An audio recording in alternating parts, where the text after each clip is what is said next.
Hello everyone, I am the storyteller and I am here to help you today.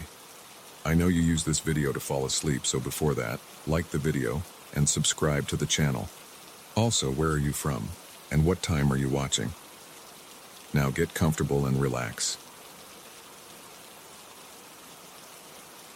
The water meter clicked like a nervous heartbeat in the basement, counting dollars I couldn't afford to lose. I'd bought the Craftsman bungalow on Woodburn Avenue with every cent of my savings, a 1920s beauty with good bones and terrible plumbing that the previous owner had practically given away. The plan was simple: 6 months of renovation, flip it for profit, move on to the next project. What I hadn't planned on was sleeping here to save on rent, surrounded by half-torn walls and the peculiar habits of an old house.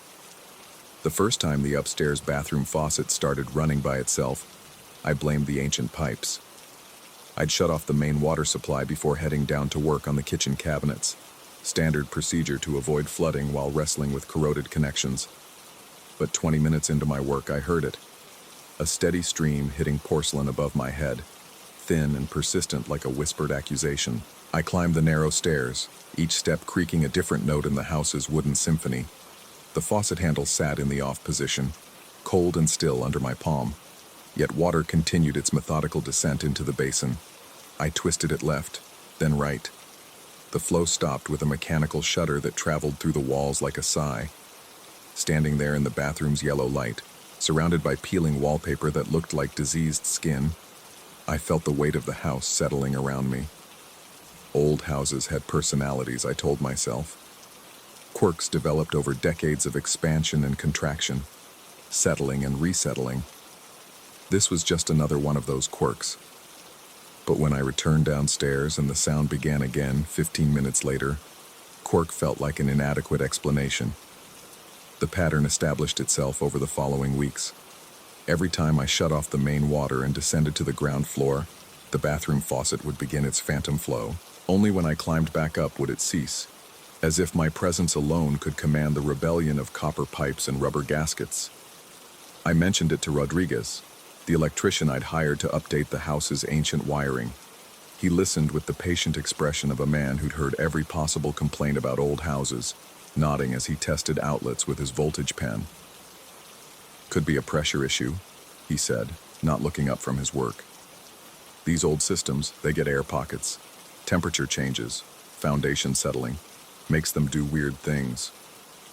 His explanation felt reasonable in daylight, surrounded by the normal sounds of renovation, sawing, drilling, the radio playing classic rock from the kitchen. But late at night, when I lay on my air mattress in what would eventually be the living room, listening to the house breathe around me, reason felt like a thin blanket against the dark. The chain started its dance on a Thursday evening in October. I'd been working on stripping wallpaper from the stairwell, methodical work that left my mind free to wander.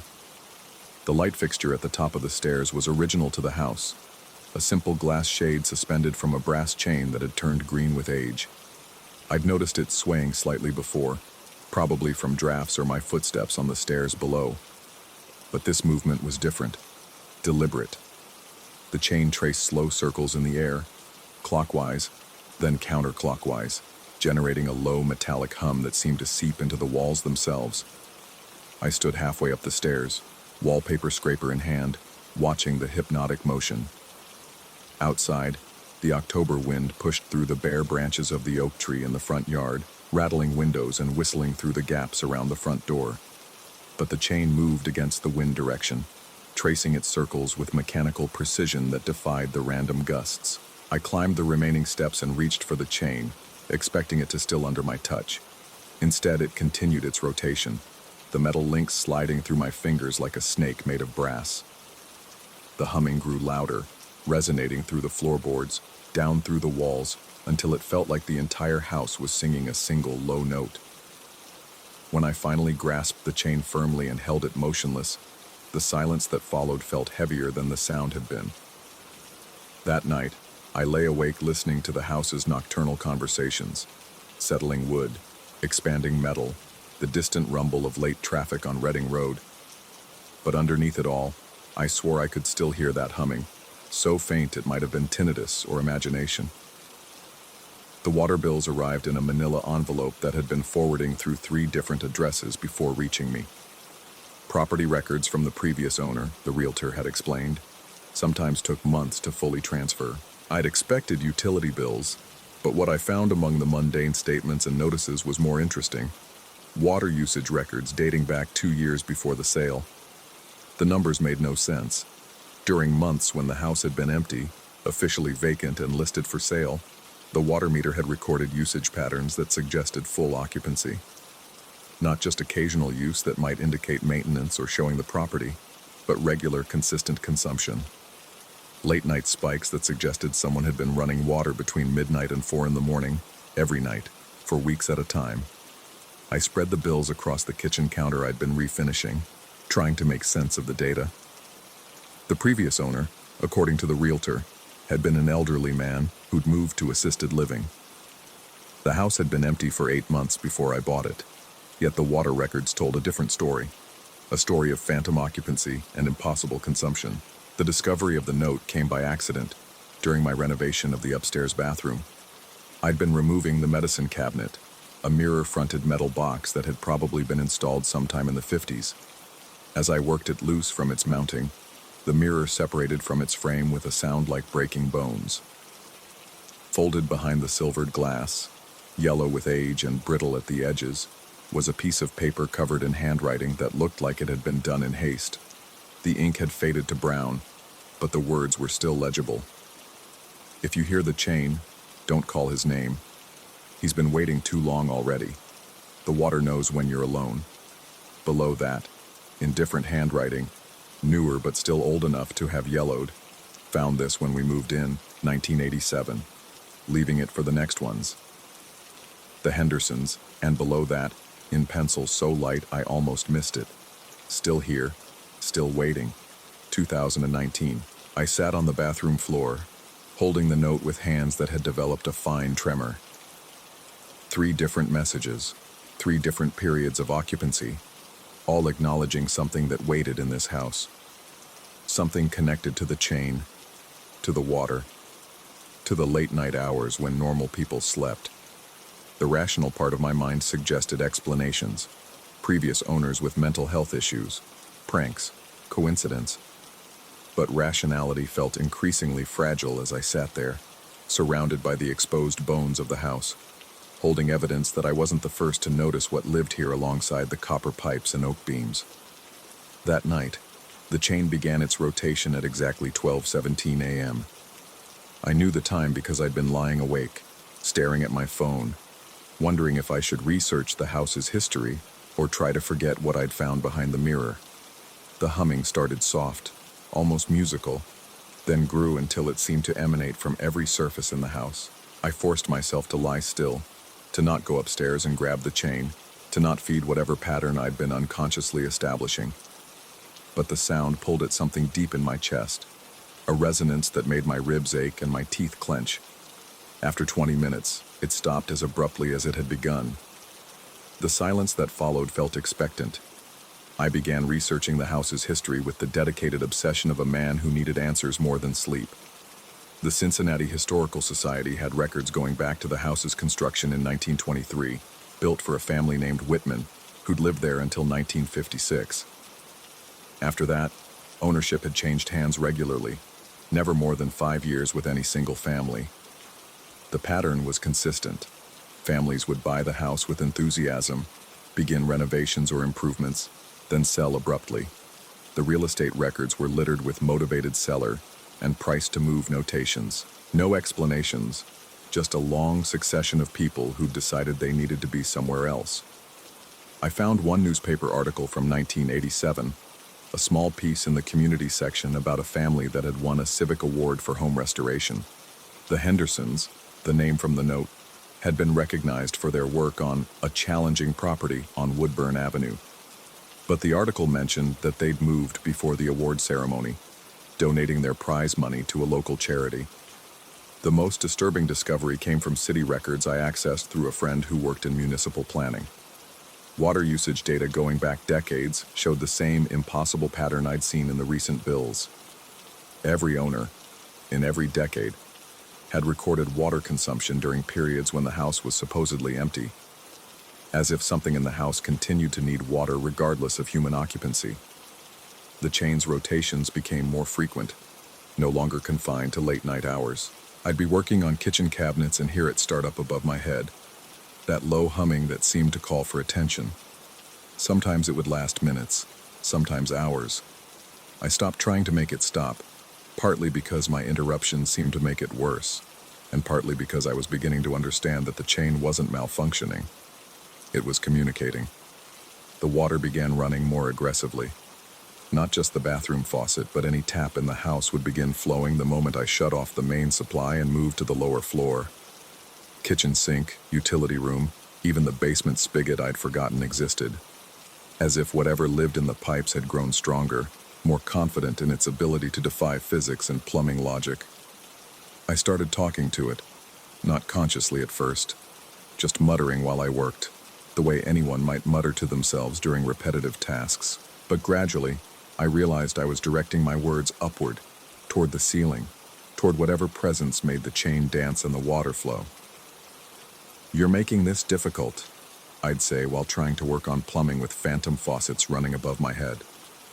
"I'm trying to fix this place up, make it nice again." The response was always the same. The humming would grow slightly louder, or the water would increase its flow, as if acknowledging my words, but disagreeing with my intentions. It took me 3 months to understand what it was trying to tell me. I was working late on a December evening, installing new cabinet hardware in the kitchen, when I realized the house was quieter than it had been in weeks. No humming from upstairs, no phantom water running, just the normal sounds of an old house in winter, expanding heating ducts, settling wood, the occasional crack of cooling metal. For the first time since I'd moved in, the house felt genuinely empty, and I missed it. The thought crept in like cold air through poorly sealed windows, insidious and uncomfortable. I'd grown accustomed to the presence, whatever it was. The sounds it made had become a backdrop to my work, as familiar as my own breathing. Without them, the house felt abandoned in a way that had nothing to do with furnishing or decoration. I found myself listening for the chain, hoping for the sound of running water from upstairs. When neither came, I felt genuinely lonely, in a way I hadn't experienced since childhood. That's when I understood what the note had been trying to warn me about. Not about calling its name, I still didn't know what to call it, but about the seductive nature of its presence. The way isolation and routine could make even impossible things feel normal, even comforting. The way you could start to need something that shouldn't exist. I packed my tools that night with hands that shook from more than the December cold. I'd lived in the house for 4 months, and in that time, something fundamental had shifted in my understanding of solitude, of what it meant to share space with the unknown. The renovation was nowhere near complete, but I couldn't stay any longer without risking something I wasn't prepared to lose. As I loaded my truck under the yellow glow of the streetlight, I heard it one last time, the chain beginning its slow rotation, the humming that seemed to emanate from the house's very bones. But this time, the sound felt different. Not demanding or attention-seeking, but almost mournful. The sound of something that had grown accustomed to company and didn't want to be alone again. I drove to a motel on the other side of the city and spent 3 days convincing myself I'd made the right decision. On the 4th day, I put the house back on the market, priced to move quickly. With full disclosure of all the plumbing issues I'd discovered during renovation, the realtor asked why I wasn't finishing the work first, maximizing profit the way house flippers usually did. I told her I'd found another opportunity, but the truth was simpler and more disturbing. I was afraid that if I went back, I wouldn't want to leave again. The house sold within 2 weeks to a young couple who were excited about the potential they saw in the craftsman details and original hardwood floors. I watched from my car as they did their final walkthrough, noting how they lingered in the bathroom, probably discussing tile choices and fixture placement. I wondered how long it would take them to notice the faucet, to hear the chain song, to find whatever new note would be waiting behind the mirror, whether they would run as I had, or whether they would be the ones to finally understand what it was that had been waiting in that house for so long, content to make itself known through brass and copper. through the simple elements that connected every human dwelling to the basic necessities of life. As I drove away, I found myself hoping they would be stronger than I had been, or perhaps weaker. Either way, they wouldn't be alone. Story 2. The neon sign outside the Desert Rose Motel flickered between pink and dead black, casting intermittent shadows across the cracked asphalt parking lot. I'd been driving for 14 hours straight, my eyes burning from the endless ribbon of Interstate 40. When Flagstaff finally appeared like a mirage in my headlights, the place looked forgotten, a relic from the days when this stretch of road actually mattered, before the new highway bypass turned it into a ghost corridor for truckers and drifters. Room 127 smelled of industrial disinfectant and something else underneath, something organic and stale that the chemicals couldn't quite mask. The carpet bore the evidence of 1,000 transient lives, coffee stains shaped like continents, burn marks from cigarettes, dark patches where liquids had soaked deep into the fibers and never quite dried. The air conditioning unit rattled against the window frame with mechanical persistence, a white noise that should have been comforting, but somehow made the silence between its cycles feel more pronounced. I dropped my duffel bag beside the dresser and surveyed my temporary kingdom. The bed dominated the small space, its brown polyester comforter pulled tight across military corners. 2 pillows sat propped against the headboard like sentries, and beside the bed, a lamp with a faded shade cast amber light across everything, making the room feel submerged in honey. The bathroom mirror reflected a man I barely recognized. 3 days of stubble, eyes rimmed red from too much caffeine and too little sleep. The conference in Phoenix had been a disaster, my presentation falling flat before investors who'd made their decision before I'd even opened my laptop. Now I was driving back to a life that felt as temporary as this motel room, with nothing to show for the trip but the bitter taste of failure and the weight of what I'd left behind. I stripped down to my boxers and t-shirt, brushing my teeth at the cracked porcelain sink, while the faucet dripped a steady rhythm against the stained basin. Through the thin walls came the muffled sounds of the highway, the distant rumble of 18-wheelers carrying their cargo through the darkness, the occasional whine of a motorcycle pushing through the night air. The bed accepted my weight with a soft compression, the mattress sagging just enough to remind me of how many bodies had laid here before mine. I reached for the lamp switch, pausing as my fingers found the warm metal base. For a moment, I had the distinct feeling of being watched, that peculiar sensation of eyes on skin that makes every nerve ending suddenly alert. I turned toward the window, but the heavy curtains were drawn tight, blocking any view of the parking lot beyond. The room plunged into darkness when I clicked off the lamp, leaving only the thin line of light bleeding under the bathroom door, where I'd left the overhead burning. I closed my eyes and tried to let the day drain away, tried to forget the presentation slides that had crashed, the uncomfortable silence from the investors, the long drive ahead tomorrow. That's when I felt it. The mattress gave way near my feet, a deliberate depression that spoke of weight applied with careful precision. Not the random settling of old springs, but the unmistakable pressure of something large and purposeful testing the surface. I held perfectly still, my breath caught somewhere between my lungs and throat, and counted the impressions as they formed. One larger indentation slightly separated from 4 smaller ones, the unmistakable pattern of fingers exploring the firmness of foam and fabric. The amber light from the table lamp flickered, once, twice, then steady again, as if whatever was there had brushed against the cord or shifted the table. The pressure retreated gradually, the way a hand might lift from a surface with reluctant care. But when I dared to look down toward my feet, I could see the depression remained.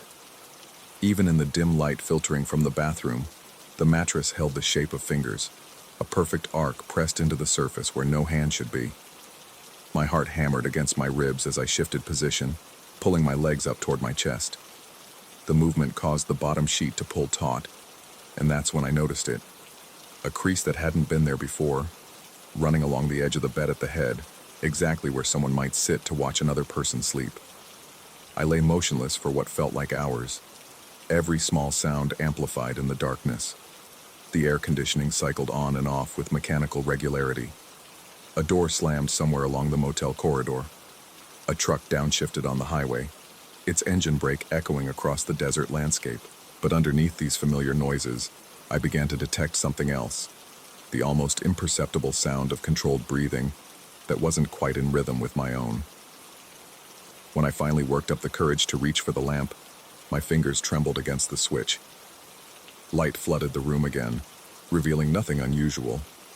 Just the same brown comforter, the same faded walls, the same industrial carpet.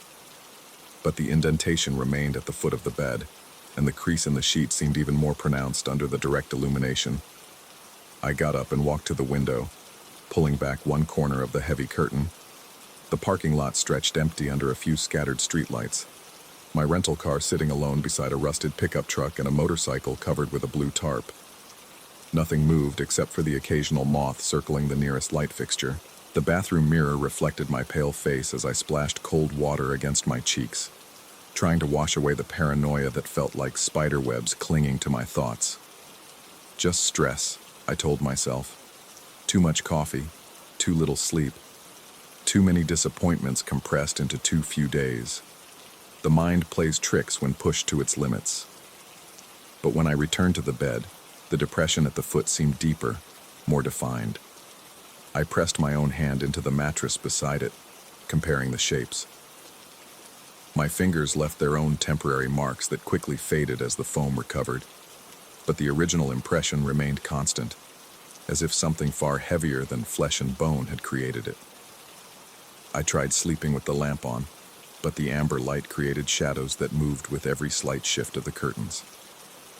I tried sleeping in darkness, but every creak of the building settling, every distant sound from the highway, sent electricity shooting through my nervous system. Somewhere around 3 a.m, I gave up the pretense and sat up against the headboard, staring at that impossible handprint in the mattress.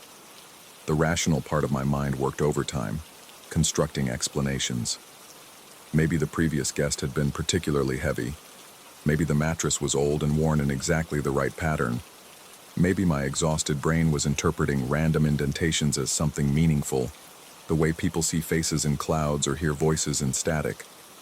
But rationality couldn't explain the way the depression seemed to deepen as I watched it, or how the crease in the sheet appeared to shift slightly when I wasn't looking directly at it.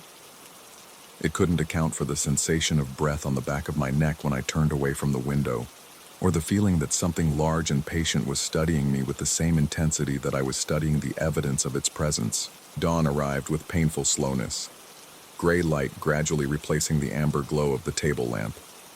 I showered quickly, avoiding eye contact with my reflection, and packed my bag with mechanical efficiency.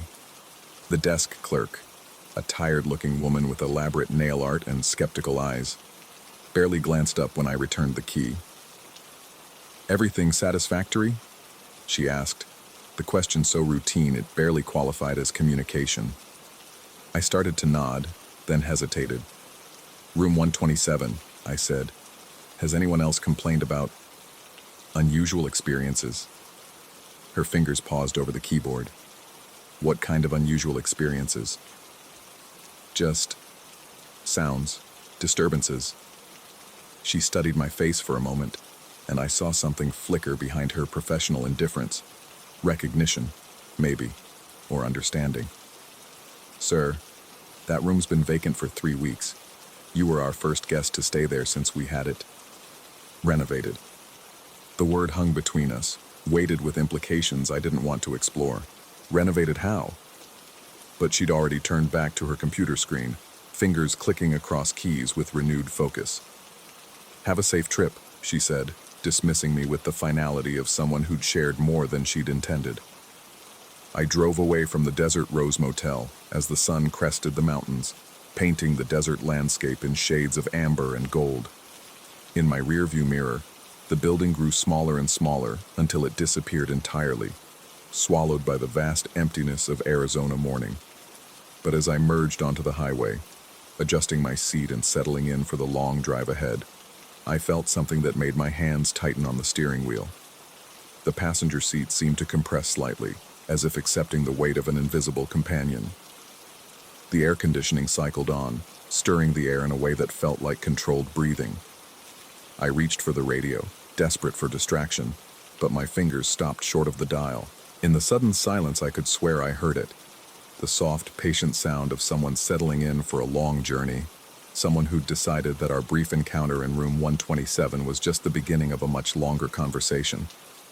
The highway stretched endlessly ahead, and I drove toward whatever waited at the end of it, no longer certain whether I was traveling alone. Story 3. The first thing that struck me about the basement apartment wasn't the musty smell or the low ceiling that made me duck instinctively.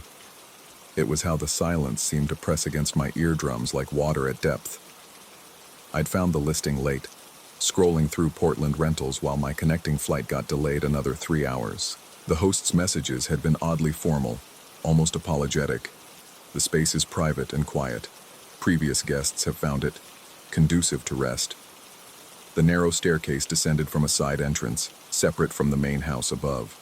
My footsteps echoed strangely in the confined space, each sound seeming to linger longer than it should. The apartment itself was sparse but clean. A Murphy bed already pulled down, a small kitchenette, and a bathroom barely larger than an airplane lavatory. Everything smelled faintly of wood glue and industrial carpet cleaner, but it was the closet that dominated the space. Built into the far wall, it stretched nearly floor to ceiling. Its MDF doors painted the same beige as everything else. The metal handles caught the overhead light with an almost mirror-like shine, and I found myself staring at them longer than necessary while I unpacked my single suitcase. The work conference had been brutal. 12-hour days of presentations and networking that left my head buzzing with corporate buzzwords and forced enthusiasm. All I wanted was to collapse into unconsciousness. But as I settled into the unfamiliar bed, Portland's urban soundtrack filtered through the small windows near the ceiling.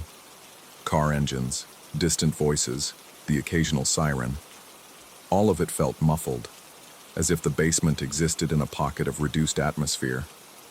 I'd been drifting toward sleep when I heard it the first time. A low rumble, almost subsonic, like a compressor cycling on. It seemed to emanate from behind the closet doors, steady and mechanical. I lay still, listening, trying to place the sound. HVAC systems often made noise, especially in older buildings retrofitted for rental income.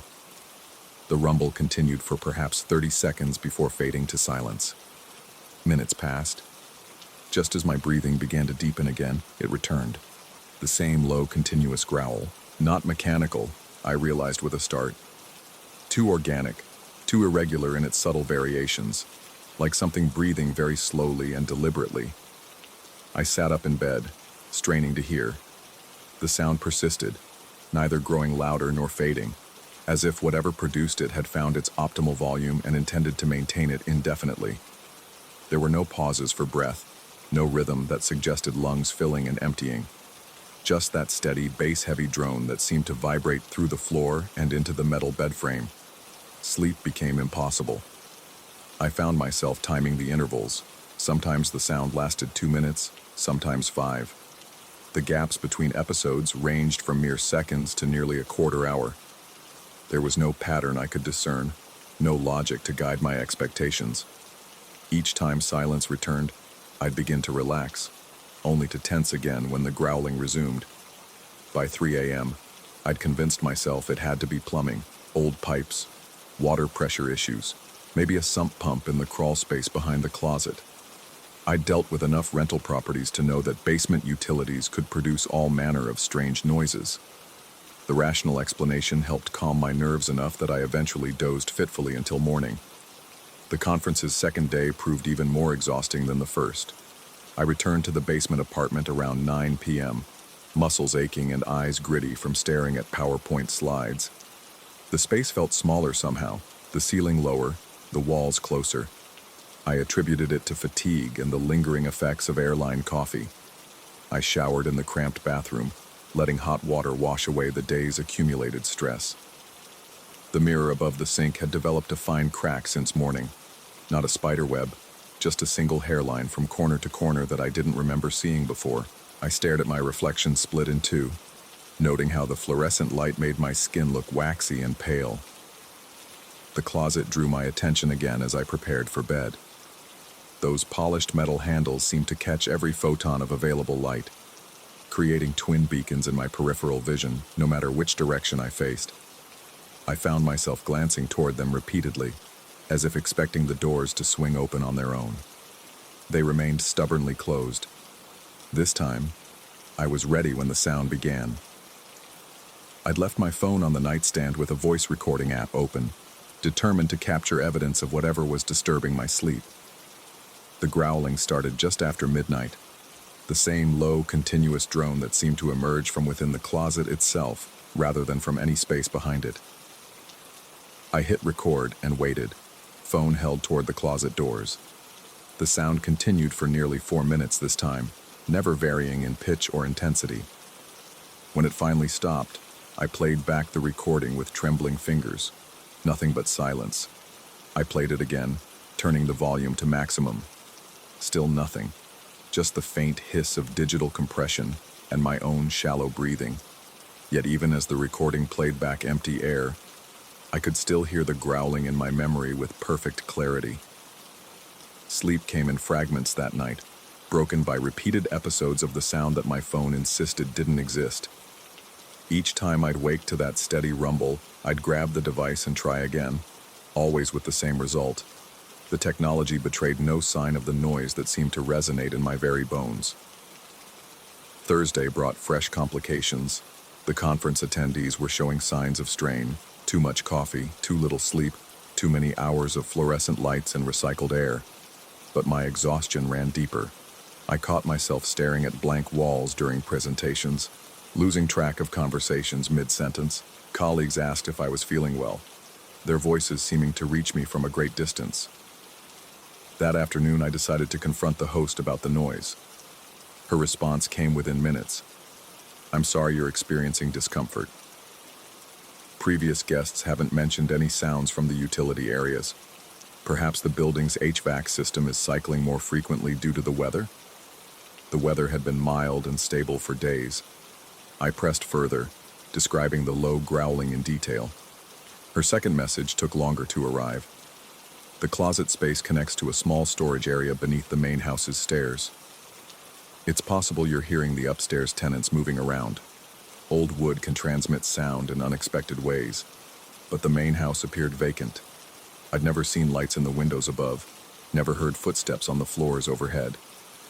The entire property felt abandoned except for the basement space I occupied. That evening, I approached the closet with methodical determination.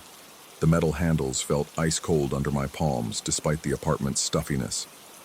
I pulled both doors open simultaneously, half expecting resistance. The interior was exactly as I'd first seen it: empty shelves, the smell of wood glue and industrial sealant.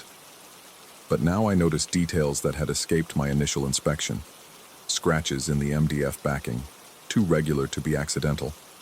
Parallel lines scored into the material at roughly shoulder height, as if something with claws had repeatedly tested the strength of the barrier. More disturbing was the temperature differential. The air inside the closet was noticeably cooler, almost clammy against my skin. I extended my hand toward the back wall and felt an unmistakable draft. Not the gentle circulation of HVAC, but a steady current of cold air that suggested an opening somewhere in the darkness beyond the shelves. I retrieved a flashlight from my luggage and aimed it into the closet's depths. The beam revealed a loose panel in the back wall, barely noticeable unless you knew to look for it. The wood around its edges was darker, as if frequently handled. Behind it, the light penetrated perhaps 2 feet into what appeared to be a narrow crawl space, before being swallowed by absolute darkness. The opening was roughly rectangular, its dimensions uncomfortably familiar. About the width of a human torso, tall enough for someone to squeeze through if they were determined enough, or desperate enough. I replaced the panel and closed the closet doors, but the knowledge of that hidden passage lingered like a taste I couldn't wash from my mouth. Someone had accessed that space recently and regularly.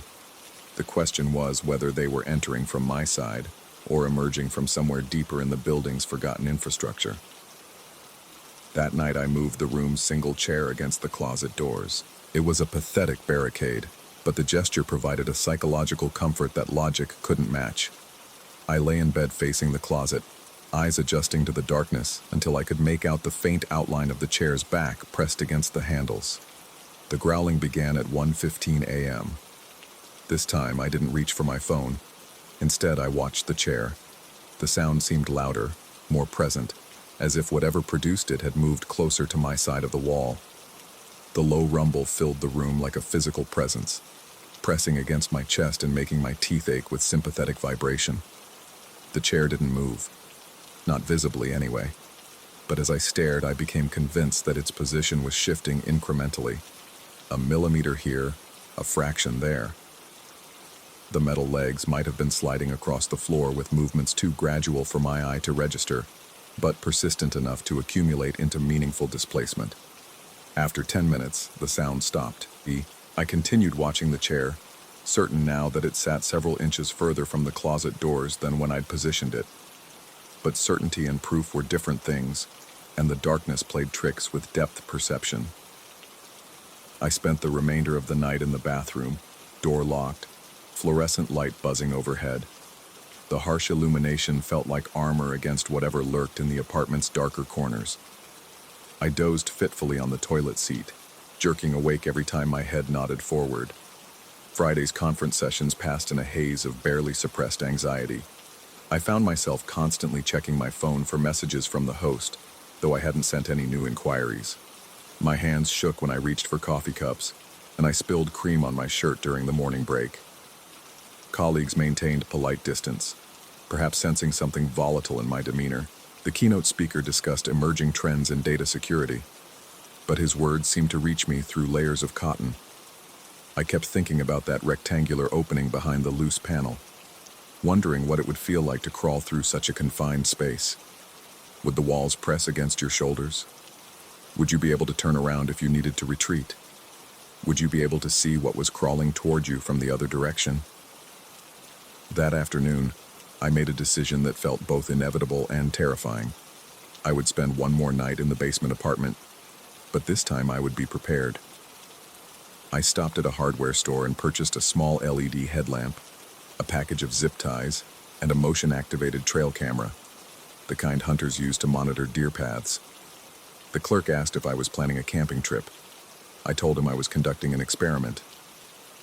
Back in the apartment, I set up the camera in the corner opposite the closet, angled to capture the entire wall. The device was designed to activate when it detected movement, recording 30 seconds of video before returning to standby mode. If something was entering the closet from behind, or if the doors were opening on their own, I would finally have proof. As evening deepened into night, I found myself speaking aloud to the empty room, as if narrating my actions for an unseen audience. I described the camera placement, the chair barricade, the persistent sound that seemed to exist only for my ears. My voice sounded strange in the confined space, too loud and too small simultaneously. The growling began earlier than usual, starting around 11:30 p.m. I lay rigid in bed, watching the tiny red light on the trail camera. It remained steady, indicating the device was armed and waiting. The sound continued for nearly 20 minutes this time, longer than any previous episode. The camera light never blinked. When silence finally returned, I waited another hour before retrieving the device. The LCD screen showed 0 recordings captured. According to the timestamp, the camera had been active and monitoring throughout the entire period when I had heard the growling, yet it had detected no movement worthy of documentation. I sat on the edge of the bed, camera in my hands, trying to reconcile the evidence of my senses with the technology's stubborn neutrality. Either the camera was malfunctioning, or the source of the sound was somehow beyond its detection capabilities, or I was losing my grip on reality in ways I wasn't prepared to acknowledge. The fourth possibility was the one that frightened me most, that something was watching me just as carefully as I was watching it, something intelligent enough to remain perfectly still while producing sounds I couldn't ignore. I spent the remaining hours until dawn, sitting in the chair I'd used to barricade the closet, facing the doors with the LED headlamp strapped to my forehead. The beam created a harsh circle of white light surrounded by impenetrable shadows. Every few minutes I would sweep the light across the room, checking corners and doorways for signs of intrusion. Nothing moved, nothing changed, Yet the sense of being observed grew stronger as the night progressed, until I felt certain that invisible eyes were cataloging my every gesture and expression. When pale morning light finally began filtering through the basement windows, I packed my belongings with mechanical efficiency. The conference had one more day, but I couldn't spend another night in that space. I would find a hotel room, even if it cost 3 times as much. As I loaded my suitcase, I noticed something that stopped me cold. The closet doors were open, not fully, but cracked apart by perhaps 2 inches. The metal handles caught the morning light like twin signals, just as they had every day since my arrival. But I remembered closing those doors, more than remembered. I could feel the tactile memory of my palms against the cold metal, the soft click as the magnetic catches engaged. I had definitely, absolutely closed them before attempting to sleep. I approached the closet with the same dread I might feel walking toward the edge of a cliff. The gap between the doors was perfectly uniform, as if they had been opened with deliberate precision. Through the narrow opening, I could see the empty shelves and smell the familiar wood glue odor. At the bottom of the closet, barely visible in the shadowed space near the back wall, lay a single object that hadn't been there before. A small LED bulb, the same type that had rolled across the floor and come to rest against my boot that first night when the lamp fell. But this bulb was different. Instead of the warm white glow I remembered, this one pulsed with a steady red light, like a heartbeat made visible. The rhythm matched exactly what I recalled of the mysterious growling, not the mechanical cycle of equipment, but the organic pattern of something alive and breathing. I backed away from the closet without touching the doors or the pulsing bulb. My hands shook as I grabbed my suitcase and headed for the staircase leading to street level. Behind me, I could swear I heard the softest whisper of movement, like fabric brushing against wood or skin sliding across a smooth surface. I never looked back. The conference ended without me. I caught the first available flight home and tried to forget the basement apartment, the growling that no one else could hear, and the red light that pulsed like something trying to communicate across an impossible distance. But sometimes, in the quiet moments just before sleep, I still hear it, that low, continuous rumble that might be machinery, or might be something else entirely, something that learned the exact dimensions of my fear and decided to make it home. And sometimes, when I close my eyes, I see that narrow rectangular opening behind the loose panel, and I wonder what would have happened if I'd been brave enough, or foolish enough, to crawl through it and see where it led. I wonder if whatever lives in spaces like that is still looking for me, following the sound of my breathing through the walls of every building I enter, waiting for another basement, another closet, another chance to demonstrate that some doors, once opened, can never truly be closed again. The red light pulse in my memory has never stopped blinking. 1, 2, 1, 2. Steady as a heartbeat, patient as something that has learned to count time in human fears rather than minutes or hours. Sometimes I think about calling the host, asking if the next guest heard anything unusual, but I know what the answer would be, and I know I wouldn't believe it either way. Some experiences are too personal to be shared, too precisely calibrated to one person's particular terrors to be reproduced for anyone else. The growling was mine alone, and somewhere in Portland, in a basement I'll never visit again, it's still waiting.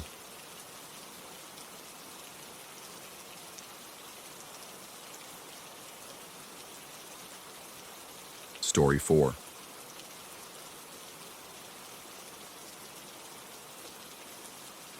The headlamp's beam cuts through Montana darkness like a surgical blade, illuminating nothing but the weathered planks of the outhouse door.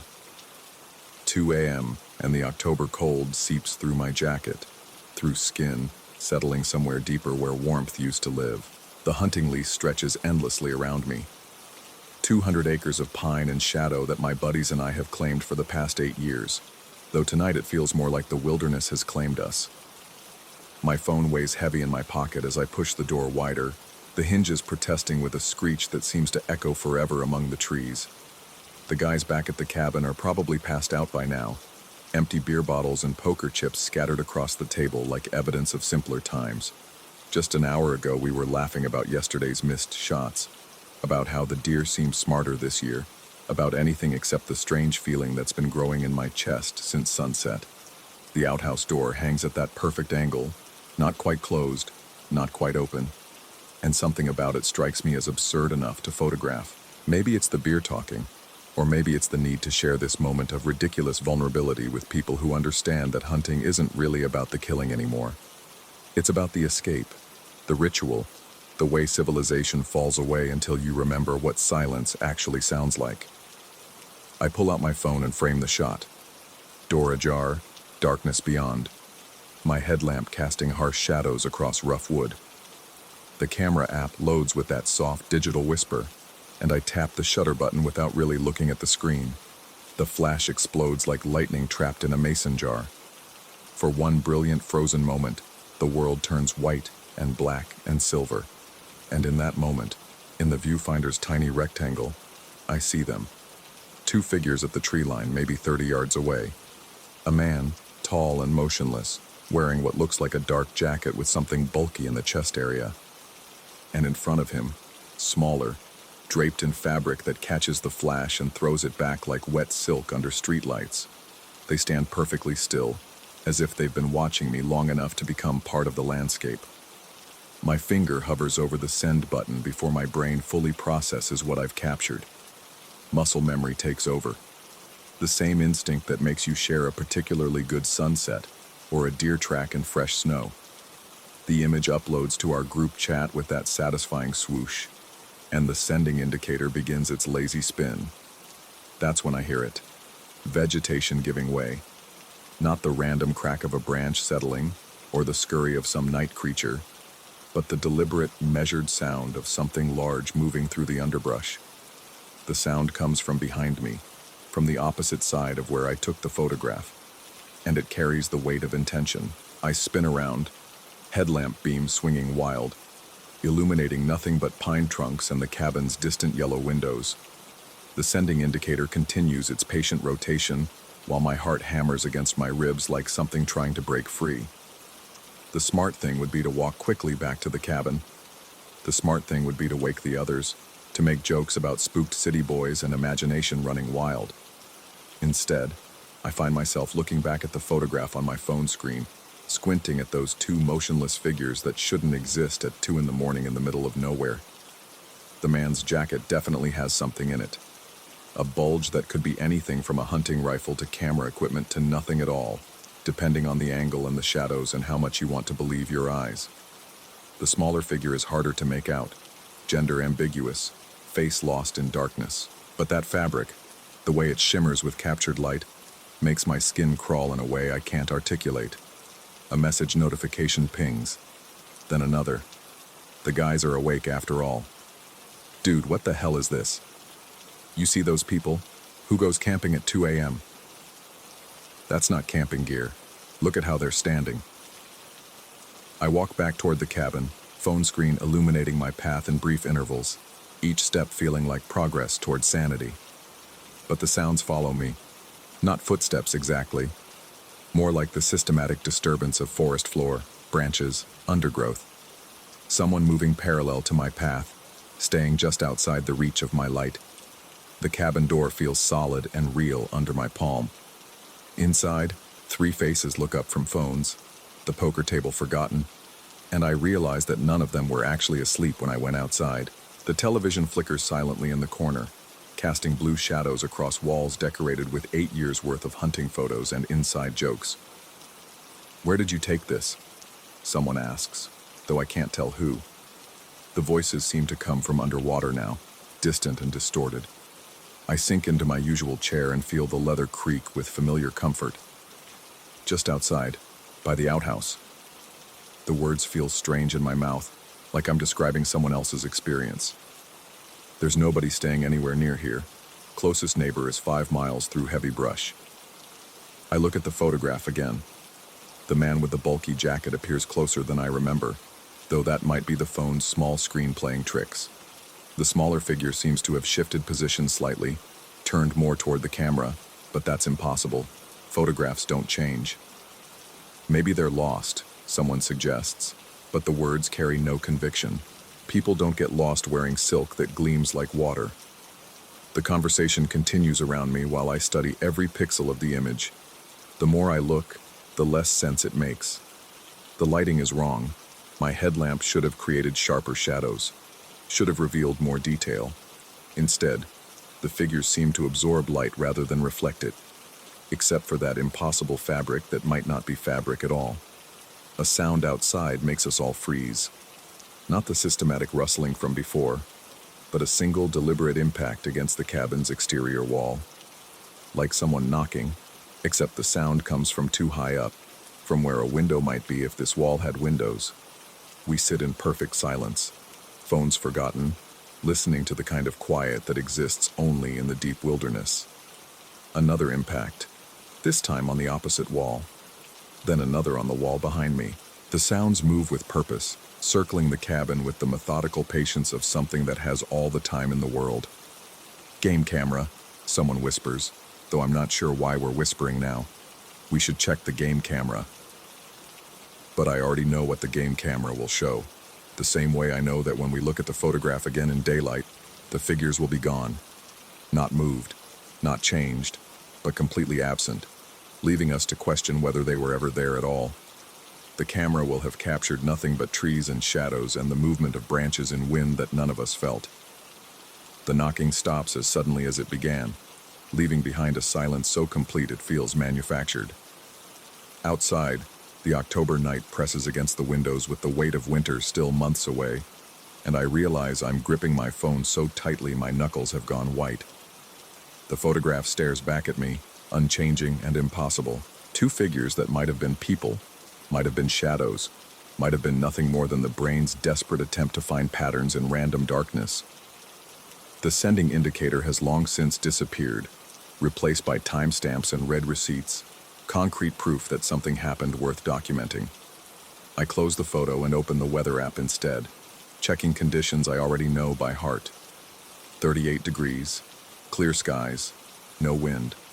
Perfect hunting weather. Perfect weather for seeing exactly what you expect to see and nothing more.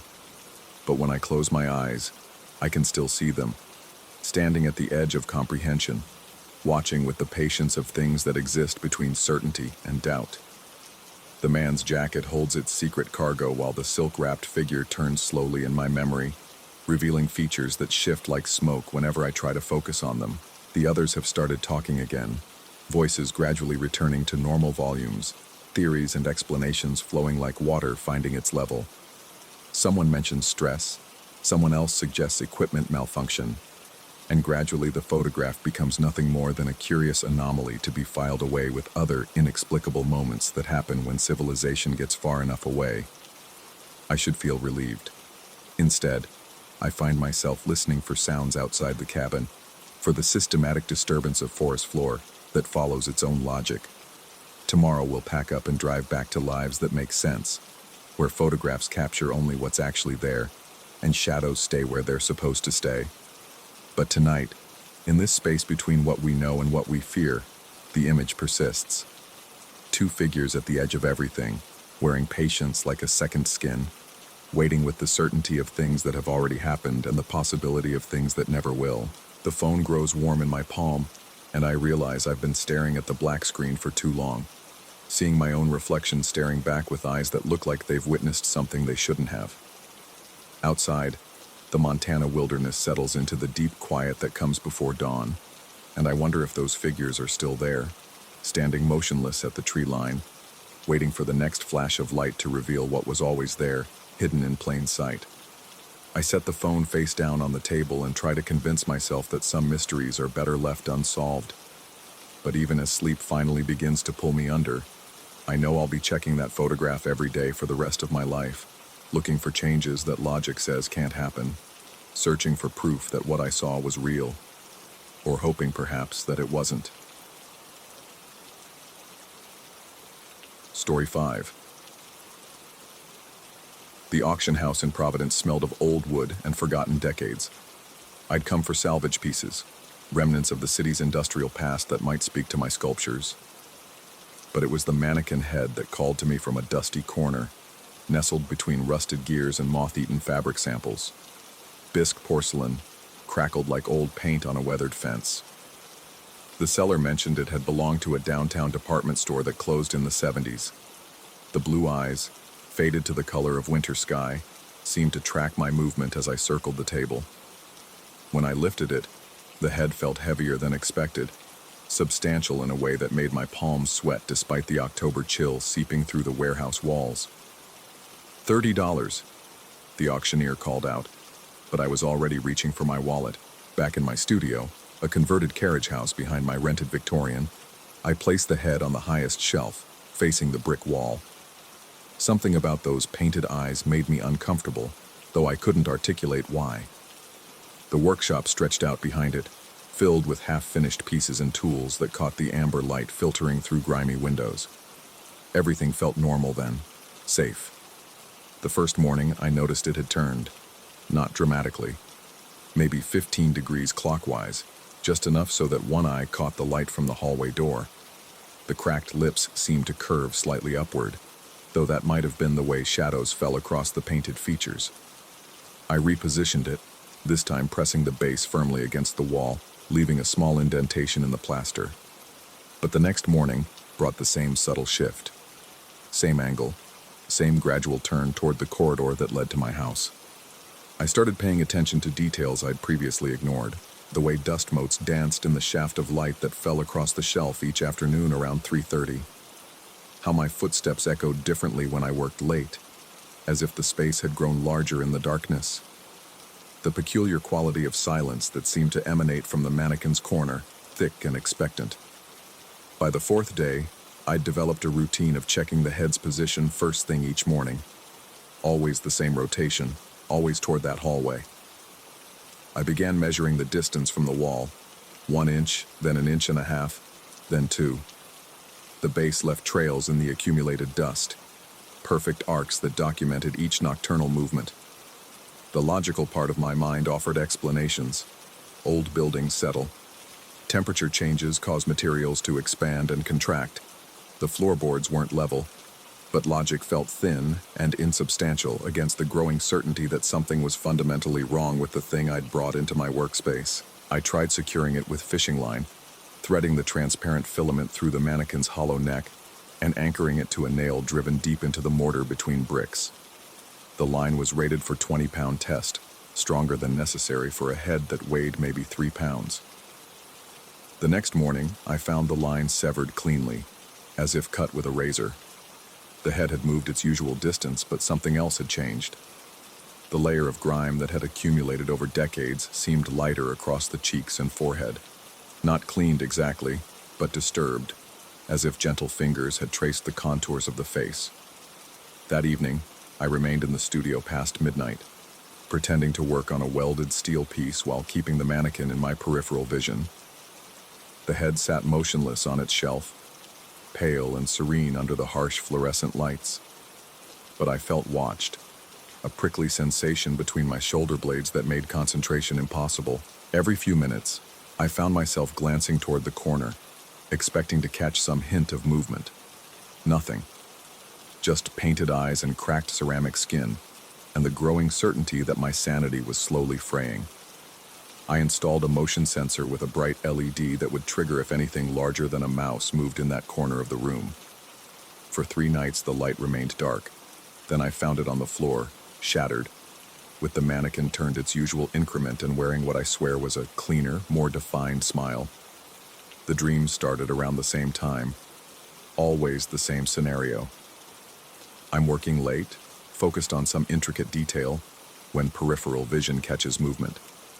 But when I turn, the mannequin faces the wall as it should. Still, the feeling persists, of being studied, evaluated, perhaps found wanting. In the dreams, the corridor stretches impossibly long, and footsteps echo from its depths, though I never see their source. I wake with the taste of dust in my mouth and the certainty that something has been breathing on my face while I slept. During daylight hours, rationality reasserted itself. I researched the store where the mannequin had originally lived, digging through newspaper archives and city records. Gimbel's department store, established 1923, closed permanently in 1974, after a fire in the basement damaged the building's foundation. No deaths reported, but several employees claimed the store felt watched in its final months of operation. The head's nocturnal migrations continued with mechanical precision. Always the same distance, always the same angle. I began documenting everything: photographs, measurements, detailed notes about environmental conditions. The evidence was undeniable. Something was moving the mannequin, something that left no other traces of its presence, except for the face. Each morning, another layer of accumulated grime had been disturbed.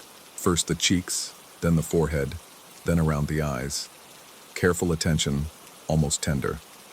The blue paint seemed brighter now, more vivid, as if whatever was touching it was somehow restoring the original pigments. I brought in a colleague, Dr. Thornfield from the university's art history department. He examined the piece with professional interest, noting the craftsmanship and probable date of manufacture, but showed no reaction to what I considered obvious anomalies. When I pointed out the dust patterns and the precise markings on the shelf, he suggested I might be experiencing stress-related hypervigilance. Old buildings are full of subtle movements, he said, running his fingers along the mannequin's smooth cheek. Foundation settling, humidity changes, vibrations from passing traffic. The mind tends to impose patterns on random events, especially when we're working in isolation. But that night, after he'd gone, I noticed fresh fingerprints in the dust beside where his hand had touched the ceramic surface. Not his prints. These were smaller, more delicate, and they appeared to be reaching toward the mannequin from underneath the shelf. I stopped sleeping in the house. Instead, I hauled a cot into the studio and positioned it directly across from the mannequin's perch. If something was moving it, I would catch it in the act. I kept a camera ready, loaded with high-speed film that could capture movement in low-light conditions. For a week, nothing happened. The head remained motionless, facing the wall exactly as I positioned it each evening. I began to feel foolish, wondering if Dr. Thornfield was right about stress and isolation. Maybe I'd been working too many late nights, drinking too much coffee, allowing my imagination to transform ordinary settling sounds into something sinister. Then, on a particularly cold Thursday in November, I dozed off around 2 a.m. I woke to the sensation of being watched. Not the vague paranoia I'd grown accustomed to, but the specific, unmistakable feeling of eyes focused intently on my face. The studio was dark except for moonlight streaming through the windows, casting long shadows that seemed to move independently of their sources. The mannequin was gone. Not moved. Gone entirely. The shelf sat empty except for a light coating of dust and the familiar arc-shaped marks that documented months of gradual rotation. My first instinct was to check the floor, thinking it might have fallen, but there was no sign of broken porcelain anywhere in the room. I grabbed a flashlight and searched every corner, every shelf, every possible hiding place. Nothing. The mannequin head had simply vanished, as if it had never existed at all. But in the corridor, the long hallway that connected my studio to the main house, I found footprints in the dust. Not mine. These were smaller, more delicate, and they led from the studio doorway to the foot of the stairs that rose into the darkened upper floors of the house. Alongside the footprints, trailing parallel, were drag marks. Something round and heavy had been pulled along the wooden floor, leaving a distinctive groove in the accumulated grime. I followed the trail upstairs, flashlight beam dancing across cracked plaster walls and peeling wallpaper that previous tenants had never bothered to replace. The footprints led to the master bedroom, my bedroom, and stopped at the foot of my bed. There, on my pillow, sat the mannequin head. It faced the door, blue eyes bright and alert in the flashlight's glare, painted lips curved in what was unmistakably a smile. But this wasn't the gentle, distant expression I'd grown used to. This was knowing, almost predatory, as if it had been waiting patiently for me to discover it. The ceramic surface was completely clean now, all traces of decades-old grime removed to reveal the original craftsmanship in perfect detail. Every subtle variation in the blue paint of the eyes was visible. Every delicate line of the lips stood out in sharp relief. It looked almost alive, more real than it had any right to be. I stood frozen in the doorway, afraid to enter my own bedroom, afraid to touch the thing that had somehow transported itself 20 feet and up a flight of stairs. The rational part of my mind insisted there had to be an explanation. Sleepwalking, perhaps, or some elaborate practical joke orchestrated by someone with access to my house. But the footprints were too small to be mine, and I lived alone. I spent the rest of the night in my car, parked in the driveway with the engine running and the heater blasting against the November cold. Through the bedroom window, I could see the mannequin's silhouette against the far wall, motionless now but somehow expectant, as if it was waiting for my return. Morning brought no relief. The head remained on my pillow, still wearing that knowing smile, still radiating a presence that made the hair on my arms stand on end. I called in sick to the college where I taught part-time sculpture classes, claiming a family emergency that wasn't entirely untrue. I needed help, but who would believe me? Dr. Thornfield had already dismissed my concerns as stress-related delusions. The police would assume I was having some kind of breakdown. Even calling a priest seemed absurd. What exactly would I tell him? That a mannequin head had developed the ability to move independently and seemed to be taking an uncomfortably personal interest in my sleeping arrangements. Instead, I did research. The Providence Public Library's archives contained more information about Gimbel's department store than I'd found online. Newspaper clippings from the early 70s mentioned not just the fire that closed the store, but a series of unexplained incidents in the months leading up to the closure. Customers complained about feeling watched while shopping. Several children became hysterical in the toy department, claiming the dolls were looking at them. 3 different window dressers quit within a 2-week period, all citing the same reason. The mannequins seemed to move when no one was looking. The final straw came when the night security guard found all the mannequins in the women's clothing section turned to face the store's main entrance. He swore he'd positioned them normally at the start of his shift, but by morning they'd formed a semicircle around the front door, as if waiting for something to arrive. The fire happened 3 days later. I drove back to the auction house where I'd purchased the head, but the building was locked up tight with a "for lease" sign in the window. The neighboring businesses had no information about the previous tenant, though one shop owner mentioned hearing sounds from the empty building at night, footsteps and what sounded like objects being moved around. By the time I returned home, it was nearly dark. The mannequin head sat exactly where I'd left it, but something in the bedroom had changed.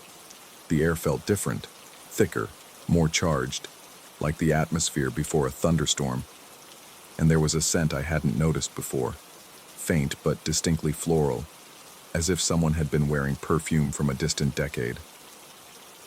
That's when I noticed the other footprints. Not just the small, delicate ones I'd found leading upstairs, but a second set, larger and more recent. These led from the bedroom to the hallway window that overlooked the backyard. When I followed them, I found the window open despite the November chill, curtains moving gently in the breeze. Outside, barely visible in the gathering darkness, more footprints crossed the yard toward the carriage house, toward my studio. 2 sets now, walking side by side, as if the mannequin head had found a companion. I should have left then, should have packed a bag, driven to a hotel, maybe caught the first flight to somewhere warm and far away from Providence and its increasingly active population of ceramic observers. Instead, I found myself walking toward the studio, flashlight in one hand and my phone in the other, thumb hovering over the emergency call button. The studio door stood open. Inside, every sculpture I'd been working on had been turned to face the entrance. 23 pieces, from small clay studies to massive welded installations, all oriented toward the doorway like an audience waiting for a performance. And there, on the highest shelf where the mannequin head had spent so many weeks gradually rotating toward my workspace, sat something new. Another mannequin head, this one with green eyes and auburn hair painted in careful detail. Female, younger looking than my original find, with the same knowing smile and the same impossible sense of awareness. Beside it, my familiar blue-eyed observer seemed almost restrained by comparison. The footprints led directly to the shelf, then stopped. I stood in the doorway, afraid to enter, afraid to leave, afraid to move at all. The studio felt different now. Not just watched, but crowded, as if invisible presences filled every corner. The air hummed with an energy that made my skin crawl and my vision blur around the edges. Both mannequin heads faced me directly, and I would swear their eyes tracked my movement as I shifted nervously from foot to foot. The green-eyed newcomer's smile seemed particularly predatory, while my original find wore an expression that might have been satisfaction or possession. I backed away slowly, keeping both heads in sight until I reached my car. The engine turned over on the third try, and I reversed down the driveway without looking back. In my rearview mirror, I caught a glimpse of lights in the studio windows. Soft, warm illumination that I definitely hadn't left on. I'm writing this from a motel room 50 miles outside the city. Tomorrow I'll call a real estate agent and put the house on the market. Tonight, I'm trying to convince myself that stress and isolation finally caught up with me, that everything I've experienced has a rational explanation rooted in psychology rather than the supernatural. But I can't explain the photos on my phone. Dozens of images I don't remember taking, all showing the same two mannequin heads in various positions throughout my house. In the kitchen, facing each other across the breakfast table. In the living room, positioned on either side of my reading chair. In the bathroom, reflected in the mirror above the sink.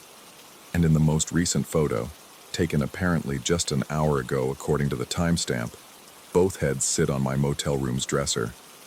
They're facing the bed. The green-eyed one's smile looks wider now, more confident, while my original find seems content to watch and wait. On the nightstand beside them, my room key sits next to a small pile of ceramic dust, the kind that might accumulate when someone carefully cleans decades of grime from a delicate porcelain surface. I haven't been back to the room since I went out for coffee 2 hours ago. I can see them through the window, pale and motionless under the motel's harsh fluorescent lighting. But every few minutes I swear the green-eyed head turns slightly, just enough to maintain eye contact as I pace the parking lot. The desk clerk won't answer my calls, and the other rooms all appear empty despite the full parking lot. My car won't start, though the engine was running fine when I arrived. And somewhere behind me, I can hear footsteps on asphalt. Light, careful steps that stop whenever I turn around. I'm starting to understand that distance might not be the solution I'd hoped for. The mannequin heads aren't just moving now.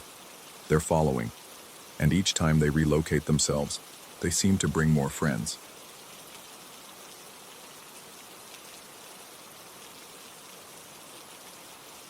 Story 6.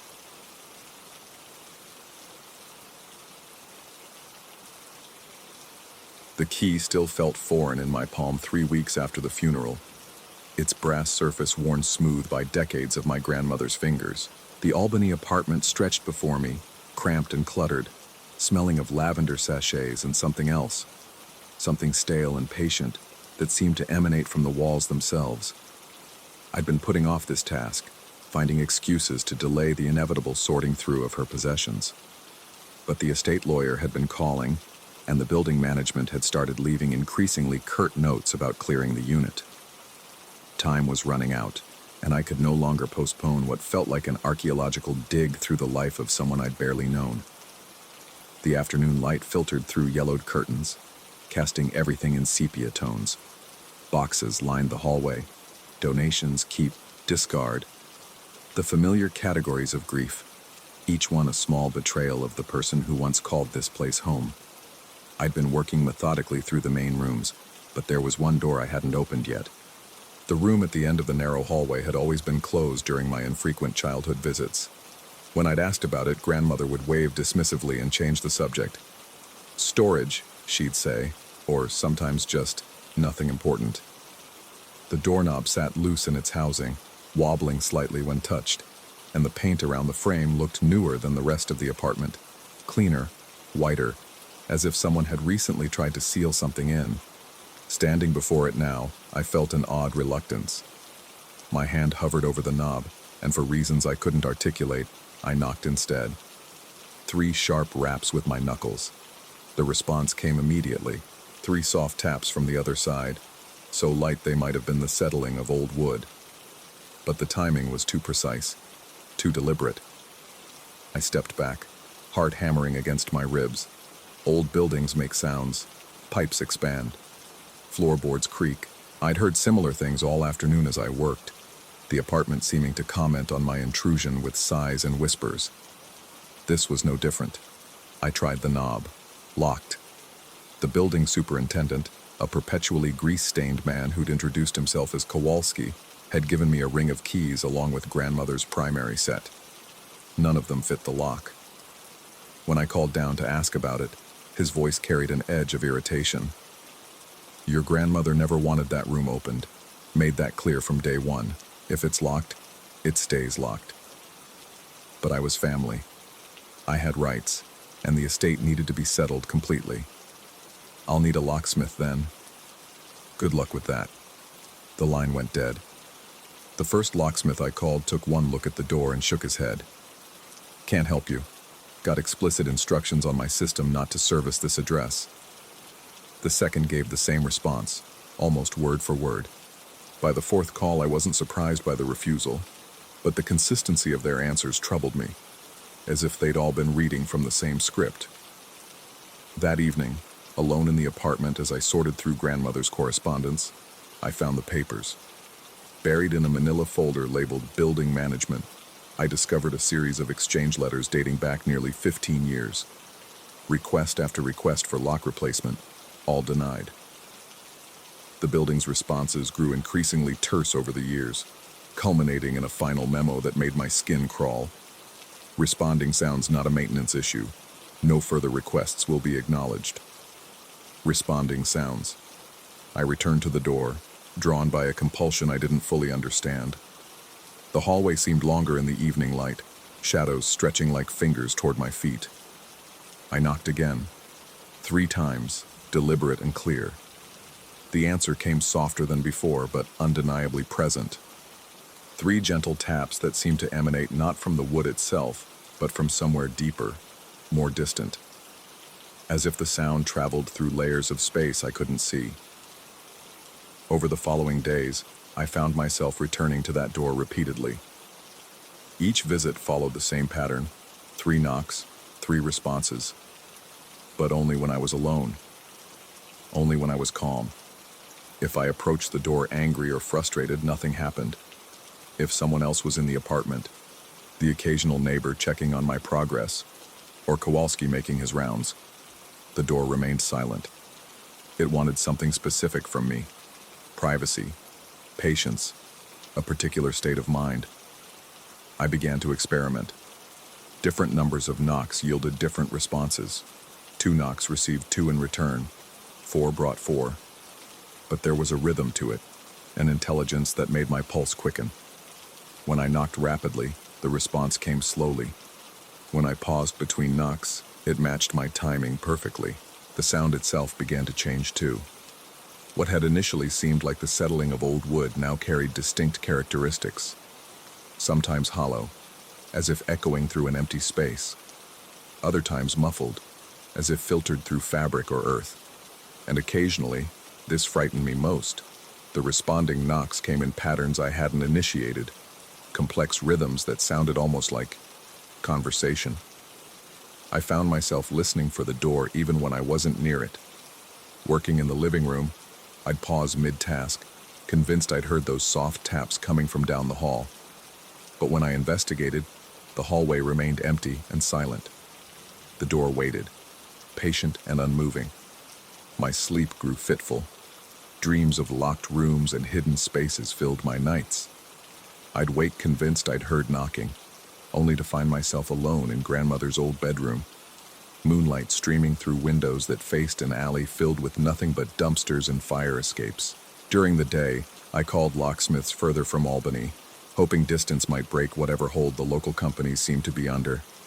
But each call ended the same way: polite refusals, suggestions to contact other services, and always that strange uniformity of response, as if they were all protecting the same secret. On my 7th day in the apartment, I discovered something that changed everything. Hidden behind a loose baseboard in the kitchen, I found a journal. My grandmother's handwriting filled page after page, dating back to her first week in the apartment. The early entries were mundane: complaints about noisy neighbors, observations about the building's quirks. But gradually, the tone shifted. The room at the end responds to me now. 3 knocks, always 3, like it's learning. Tried different patterns today. It copies everything perfectly. How is that possible? Old wood doesn't echo with such precision. The building manager came by, says other tenants have complained about sounds from my unit, but I know they can't hear it. Only happens when I'm alone, when I'm quiet inside. It knows when I'm ready to listen. The entries grew increasingly erratic. Grandmother described conversations, actual conversations, conducted entirely through knocks. She'd developed an elaborate code, she claimed, a way to communicate with whatever waited behind the door. The journal detailed her attempts to understand its nature, its purpose. It's not trying to get out. That's what I thought at first. Something trapped wanting freedom. But it's not that. It wants to get in. Not into the room. Into me. Into my understanding. It has something to show me. Tried the locksmith again today. Third one this month. They all refuse. But I understand now why the door stays locked. Some barriers aren't meant to protect us from what's on the other side. They protect what's on the other side from us, from our world, our rules. The final entries were barely legible, grandmother's handwriting deteriorating into desperate scratches. The knocks come even when I don't initiate them now. Patterns I've never heard before. Complex, beautiful, terrifying. It's teaching me something, showing me how thin the walls really are between spaces, between what we see and what simply is. Can't sleep. The conversation never stops. Even when I'm not at the door, I hear it, feel it. The responding doesn't come from the room anymore. It comes from inside, from the parts of me that have learned to listen properly. Today I knocked 13 times. It knocked back 13 times, but then it continued. 14, 15, 16, 17, 18, 19, 20, 21, and stopped. Today is my 21st day in this apartment. It's counting, has been counting all along. The journal ended there, mid-page, as if grandmother had simply put down the pen and walked away. I checked the dates. She'd lived in the apartment for 47 years. That night I dreamed of knocking. Not the soft taps I'd grown accustomed to, but thunderous pounding that shook the walls and rattled the windows. I woke to silence, but the dream's urgency lingered. Something was different. Standing in the hallway, I approached the door with newfound trepidation. The air felt thicker here, charged with potential. I raised my hand to knock, then hesitated. In the journal, grandmother had mentioned something about counting, about the door somehow tracking time, marking days.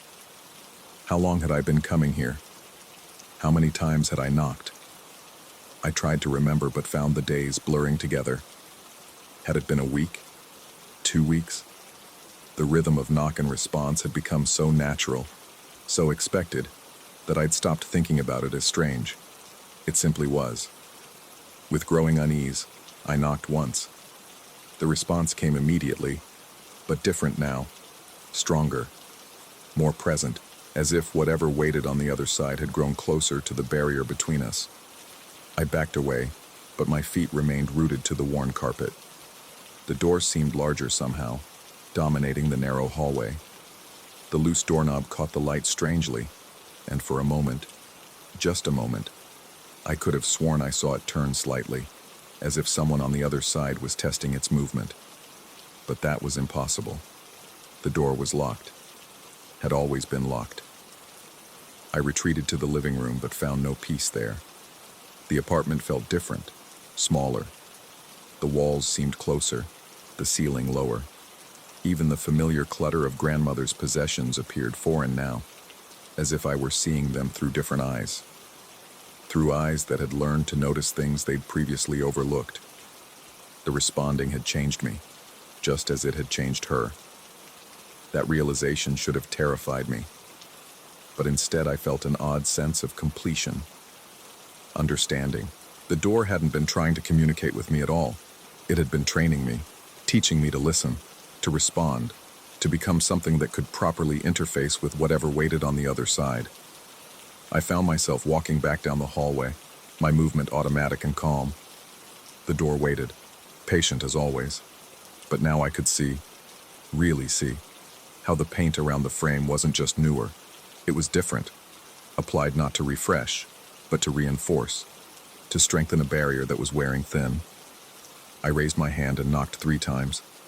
The response came from everywhere at once, not from the door, but from the walls, the ceiling, the floor beneath my feet, the entire apartment responding in perfect unison. And I understood with crystal clarity that the locked room had never been the source. The room was empty, had always been empty. The responding came from the spaces between spaces, the gaps in reality that most people never notice because they've never learned to listen properly. Grandmother had spent 47 years learning. I'd spent... how long? Time felt negotiable now, flexible. I knocked again, but this time I wasn't alone in the hallway. I could sense grandmother beside me, her presence as real as my own. And behind her, others, previous tenants, previous listeners. All of us gathered in the space that existed between knock and response, between question and answer. The loose doorknob turned slowly, finally giving way. The door swung open, revealing nothing but darkness. Not the darkness of an unlit room, but the darkness of space that hadn't decided what it wanted to become yet. I stepped forward, and my foot found solid ground that shouldn't have existed. The darkness welcomed me, and I understood why the locksmith had refused to come, why the building manager had stopped responding to grandmother's requests, why the door had needed to stay locked. Some barriers aren't meant to keep things out. They're meant to keep things in, until those things learn to open doors from the inside.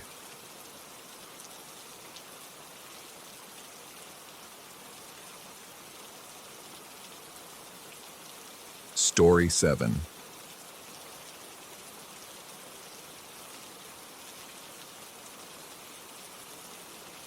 The house changed frequency the night he came home. I should have known something was different when the filament bulbs in the kitchen started their staccato dance. Clean, millisecond cuts of darkness that felt too precise, too deliberate. Not the gradual dimming of dying electricity, but sharp interruptions that reminded me of Morse code I couldn't decipher. The timing was wrong, the pattern too intentional. He'd been gone for 6 weeks. 6 weeks in the psych ward at Regions Hospital in St. Paul, where they'd fed him pills that dulled the edges of whatever had been eating at him from the inside. When I picked him up that Tuesday morning, he seemed smaller somehow, as if the building had compressed him into a more manageable version of himself. The drive home was quiet except for the radio static that hadn't been there before, white noise that seemed to follow us through every station.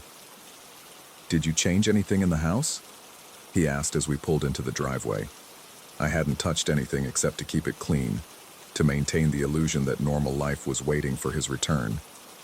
But the question lingered in the air between us like smoke, and I found myself studying the familiar angles of our home as if seeing it for the first time. The first night, I attributed the TV's behavior to our aging cable box. The screen would freeze mid-scene, casting stark shadows that looked like negative impressions of people standing in our living room, dark silhouettes that seemed to move when I wasn't looking directly at them, peripheral phantoms that vanished the moment I turned my head. I'd restart the system, and everything would return to normal for 20 minutes before freezing again, always in the same way, always with those shadowy figures pressed against the glass like memories trying to break through. He noticed too, but didn't comment. Just watched from the couch with that new stillness he'd brought back from the hospital, his hands folded in his lap, like a patient waiting for test results. The second night, the phrases started. They arrived in my head fully formed, complete sentences that felt foreign against my thoughts. Not my voice, not my words, but somehow spoken in my mental accent. The frequency is already here. It followed him home. You invited it in when you said yes to loving someone broken. I'd snap awake at 2 a.m., heart racing, convinced someone had whispered directly into my ear, but the room would be empty except for his sleeping form beside me, breathing steady and deep in a way that seemed almost theatrical in its normalcy. The digital clock would read 3:07, always 3:07, as if time itself had gotten stuck on that particular moment. By the third night, I was documenting everything: times, temperatures, the exact nature of each occurrence. The methodical approach helped maintain the thin veneer of rationality I was desperately clinging to. Scientific observation instead of supernatural speculation. There had to be explanations. Electromagnetic interference, faulty wiring, the stress of his return affecting my perception. But then, the knife happened. I was making coffee Thursday morning when I heard the sound. A clean thunk like a dart hitting a board. I turned to find my largest kitchen knife embedded point first in the granite countertop, standing perfectly vertical, as if it had been placed there with surgical precision.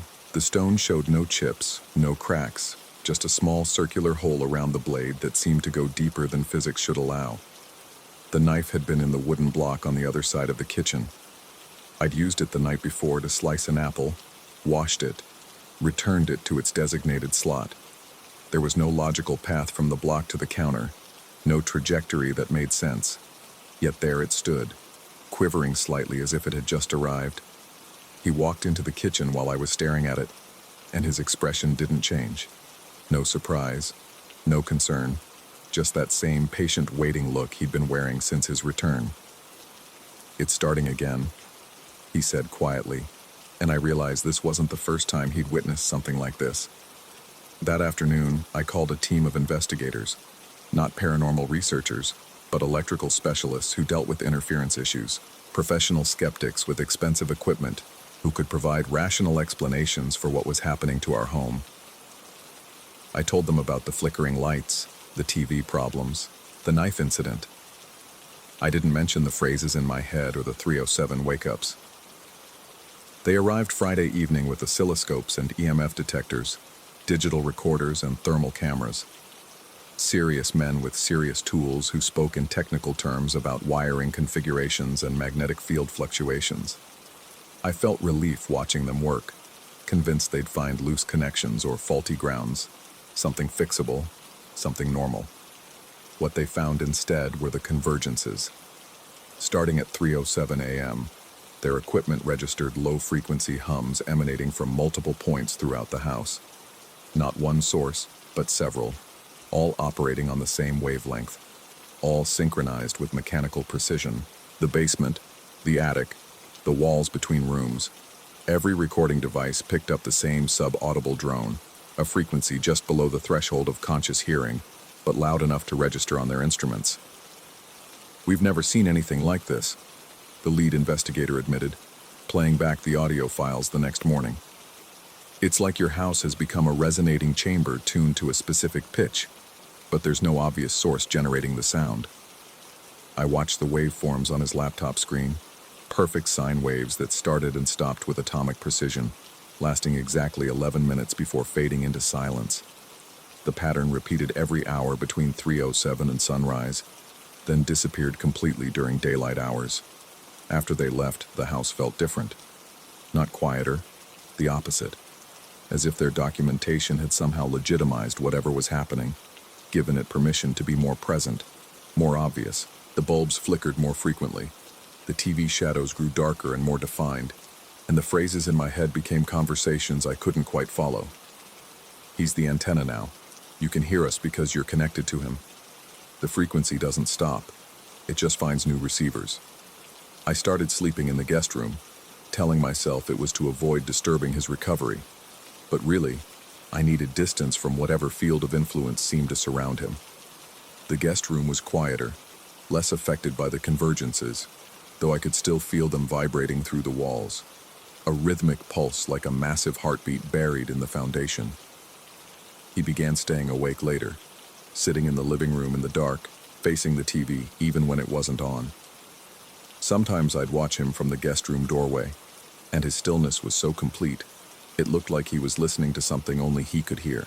When I asked what he was doing, he'd turn slowly, his eyes taking a moment to focus on me as if I'd interrupted a deep conversation.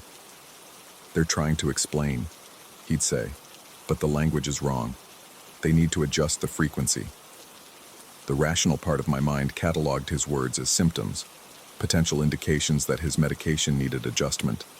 But another part, a part that had been growing stronger since the convergences started, wondered if he was receiving something I couldn't access. Transmission from a source that required a particular kind of damage to decode. Week 2 brought physical changes to the house itself. Doors that had hung straight for 15 years now sat slightly askew in their frames. Windows reflected images that didn't match what stood before them, sometimes showing empty rooms when we were clearly visible, sometimes revealing additional figures that cast no shadows in the actual space. The hardwood floors developed a particular creak pattern, always in the same sequence, as if invisible footsteps were wearing familiar paths through our home. I measured everything: door angles, window positions, floor temperatures. The changes were real, documented, quantifiable. But they followed no pattern of settling or structural damage. Instead, they seemed purposeful, deliberate, as if the house was slowly reshaping itself to accommodate new residents. The frequency was strongest in his presence. When he left for therapy appointments or medical checkups, the convergences would fade to barely detectable whispers. The TV would display normal images, the lights would burn steady, and the phrases in my head would quiet to occasional murmurs. But the moment his car pulled into the driveway, everything would amplify, as if his proximity somehow boosted the signal strength. I began to understand that whatever he'd encountered during his breakdown, whatever had necessitated his stay at Regions, had followed him home. Not attached to him exactly, but drawn by the particular frequency of his damaged neural patterns, using him as a kind of lighthouse to navigate into our reality. The investigation team returned for a second visit, bringing additional equipment and a growing sense of professional excitement. The convergences had evolved, becoming more complex, more layered. Instead of simple sine waves, their recordings now captured what sounded like overlapping voices speaking in frequencies just below human perception. Computer analysis revealed patterns within the noise, repeating phrases, rhythmic structures that suggested language rather than random interference. "It's almost like radio transmissions," the lead investigator explained, "but broadcasting from inside the walls themselves, as if your house has become a receiver for signals that aren't coming from any terrestrial source." That night, I dreamed I was standing in our living room, but the space extended infinitely in all directions. The familiar furniture floated like islands in an ocean of static air, and I could see figures moving between them, translucent people who seemed to be searching for something they'd lost. When I woke at 3:07, the dream didn't fade. Instead, it lingered in my peripheral vision, as if the room I was seeing existed parallel to the one I was physically occupying. He was sitting on the edge of our bed, head tilted like he was listening to distant music. "Can you hear them now?" he asked without turning around. I could. Faint whispers threading through the convergence frequency, words in a language that felt familiar despite being completely foreign, not threatening exactly, but insistent, like voices calling across a vast distance, trying to make contact with anyone who might be listening. "What do they want?" He was quiet for a long time, and when he finally answered, his voice carried the same patient waiting quality that had become his default expression. "To come through," he said. "They've been trying for a long time, but they needed the right kind of receiver, someone broken in exactly the right way." I realized then that the hospital hadn't cured him, it had tuned him. Whatever therapy and medication they'd administered had accidentally adjusted his mental frequency to match something that had been broadcasting from the spaces between spaces, looking for a mind damaged enough to serve as a conduit.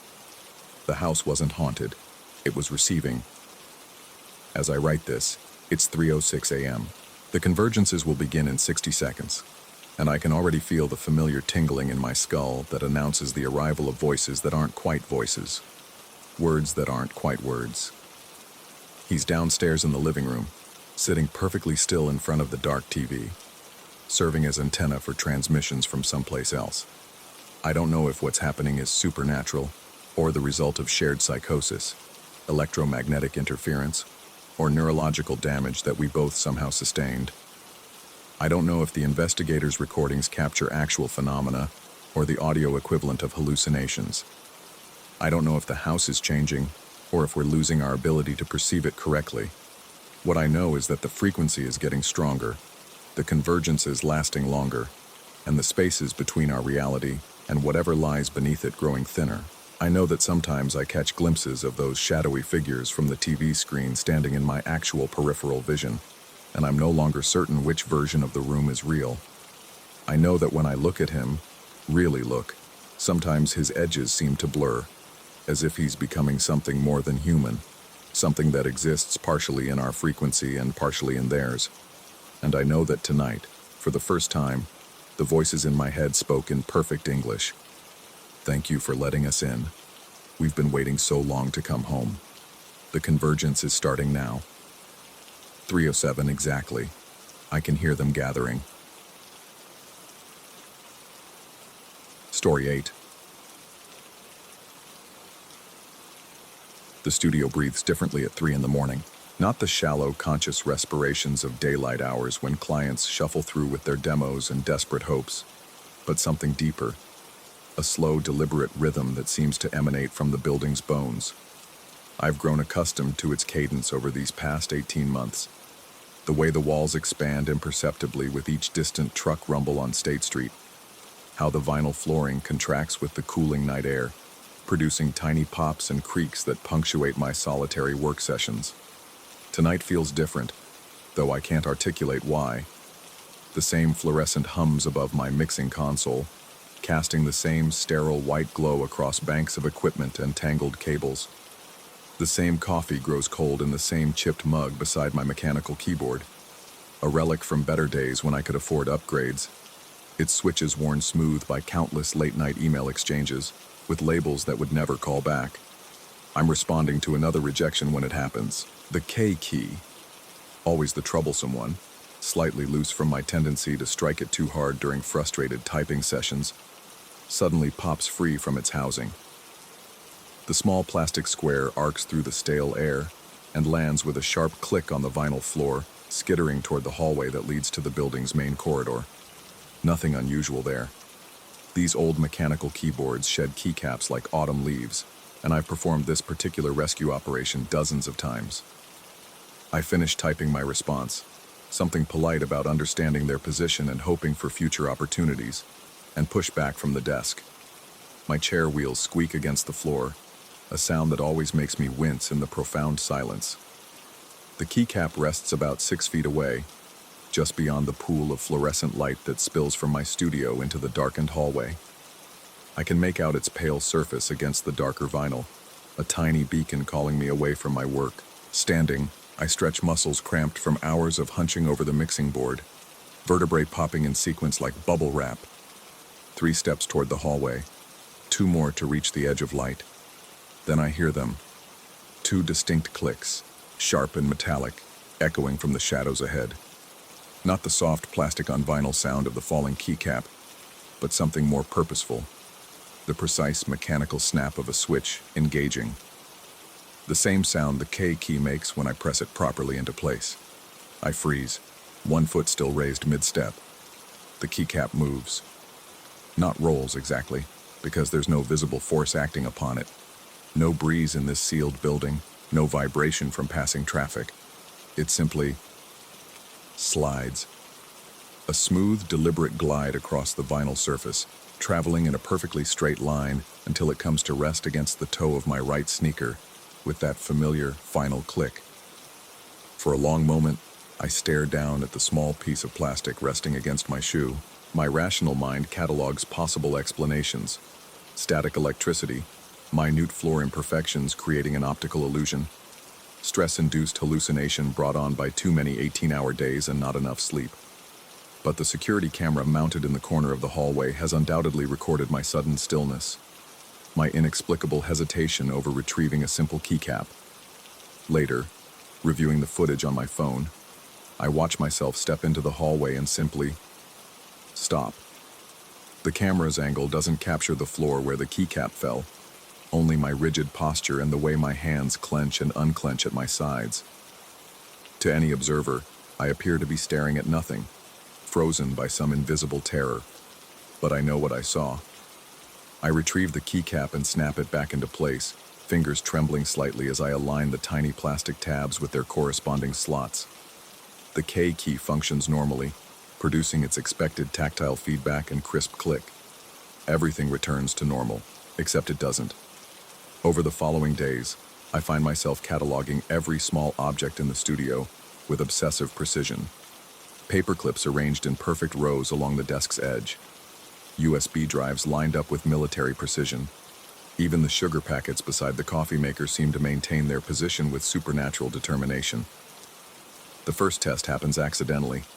A guitar pick slips from my fingers while I'm adjusting mic placement, falling toward the space between two equipment racks. It should tumble into the dark gap, lost among dust bunnies and forgotten cables, until the next deep cleaning. Instead, it ricochets off something unseen and skids across the floor, coming to rest against my left boot with the soft whisper of plastic on vinyl. I don't move for 5 full minutes, staring down at the thin piece of tortoiseshell plastic.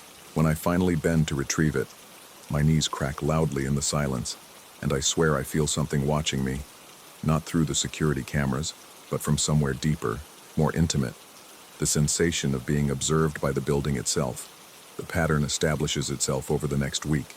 A pencil rolls off the console during a particularly energetic mixing session, travels 3 feet across the floor, and stops perfectly aligned with my right foot. A memory card drops from my palm while transferring files and somehow navigates around chair legs and cable bundles to find the exact spot where my shoe meets the floor. Each incident follows the same impossible physics. Objects that should scatter randomly or disappear into the studio's numerous hiding places instead migrate to my feet with unerring precision, always stopping exactly where my toes meet the floor, never sliding past or falling short. As if something measures the distance with mechanical accuracy, I begin dropping things intentionally. Small tests performed in the deepest hours of night when the building's breathing grows most pronounced. A pen, released from chest height, falls straight down and rolls in a gentle arc to rest against my sneaker. Coins, individually and in groups, find their way to my feet regardless of how I scatter them. Even a crumpled piece of paper, aerodynamically chaotic, somehow navigates air currents to land precisely where my shoe meets the floor. The security footage becomes my obsession. Hours of reviewing recordings, searching for evidence of what I know is happening. But the cameras capture only my increasingly erratic behavior. Sudden stops in the middle of mundane tasks, long periods of staring at the floor, the way I've begun walking through the studio with exaggerated care, as if the vinyl might shift beneath my feet. Sleep becomes elusive. I find myself lying in bed at dawn, muscles rigid with tension, replaying each incident with forensic detail. The sound of the objects moving, never quite silent, but too quiet for the microphones to capture. The way they seem to accelerate slightly just before making contact with my shoes, as if eager to complete their journey. The growing certainty that whatever governs their movement is learning, adapting, becoming more efficient with each iteration. 3 weeks after the keycap incident, I realize I haven't knelt or crouched in the studio for days. Every dropped object finds its way to my feet, eliminating any need to bend down. My back aches from the constant upright posture, but something deep in my gut rebels against the idea of lowering myself to floor level. The few times I've attempted it, reaching for a cable or adjusting a floor monitor, panic rises in my throat, and I abort the movement before my knees can touch the vinyl. It's as if something doesn't want me on my knees. The thought arrives unbidden during another sleepless pre-dawn hour, and once it takes root, it grows with malignant persistence. Objects migrate to my feet to prevent me from kneeling. But why? What happens if I force the issue? What am I being protected from, or prevented from discovering? The studio's lease expires in 2 months. I should be looking for a new space, packing equipment, preparing for the inevitable transition to some cheaper location further from the city center. Instead, I find myself studying the vinyl flooring with new intensity, searching for patterns in its industrial texture. The way light reflects off its surface reveals subtle variations, areas where the pattern repeats, minute imperfections in the manufacturing process, and something else, something that might be intentional.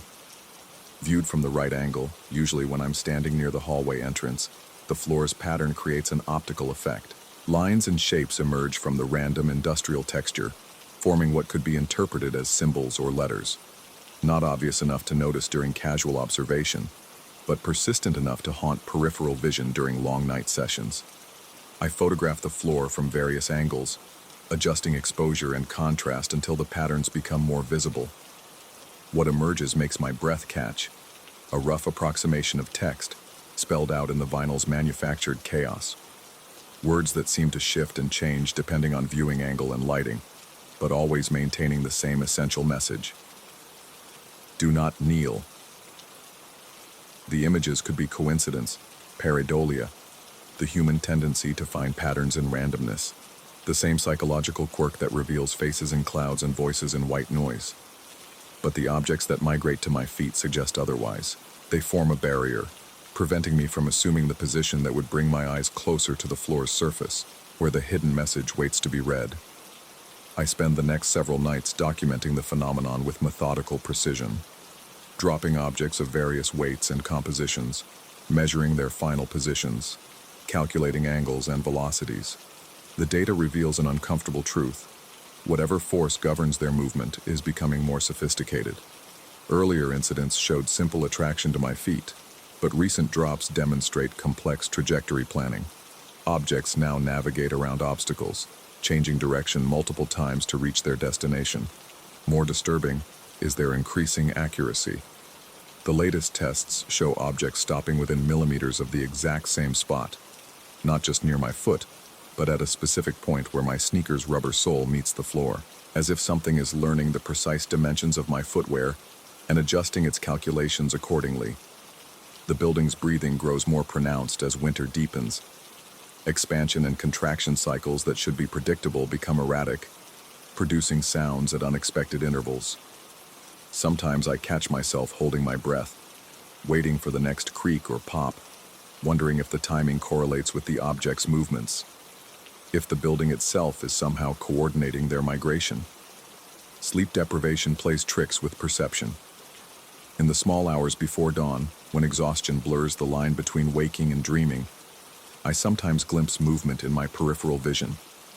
Not the objects themselves, but shadows that seem to guide their paths across the floor. Dark shapes that vanish when I turn to look directly, leaving only the familiar arrangement of inanimate things and my growing certainty that I'm being deliberately isolated from the floor's surface. The realization that I haven't touched the studio floor with anything except my shoes in over a month arrives with the force of revelation. No kneeling, no crouching, no sitting cross-legged while organizing cables. Every interaction mediated through the rubber soles of my sneakers, maintaining a barrier between my skin and the vinyl surface. What would happen if I removed my shoes? The question haunts my increasingly fractured sleep, growing more insistent as the days shorten and the studio's nocturnal breathing deepens. Would the objects still migrate to my feet, or would they seek some new target? Would the floor's hidden message become clearer, more urgent? I can't bring myself to find out. Instead, I invest in thicker socks, adding layers between my feet and the sneakers that have become my only point of contact with the floor. The additional insulation feels like armor against some unnamed threat, protection from whatever waits beneath the vinyl's printed surface. But protection from what? And why now, after 18 months of uneventful occupancy, has the studio developed this strange solicitude for my posture? What changed to transform a simple workspace into something that actively prevents me from kneeling? The questions multiply without answers, breeding in the silence between the building's breaths. Each dropped object that finds its way to my feet feels like a small victory for whatever intelligence governs their movement. Another successful intervention. Another moment when I remain upright instead of lowering myself to the floor's level. I've begun referring to it as the alignment in my private thoughts. The way objects orient themselves to my position, the precision of their final placement, the growing sophistication of their trajectories. As if something is learning to align the physical world with its intentions, using my dropped possessions as vectors for some incomprehensible influence. The studio's lease expires in 6 weeks. I should leave, find some new space where objects fall according to normal physics, and floors display only their intended patterns. But departure would mean abandoning the mystery, losing whatever protection the alignment provides against the alternative, whatever fate awaits those who ignore its warnings and lower themselves to the vinyl's surface. So, I remain upright, surrounded by objects that refuse to stray far from my feet, wondering if I'm the victim of some elaborate psychological manipulation or the unwitting beneficiary of an intelligence that understands dangers I cannot perceive.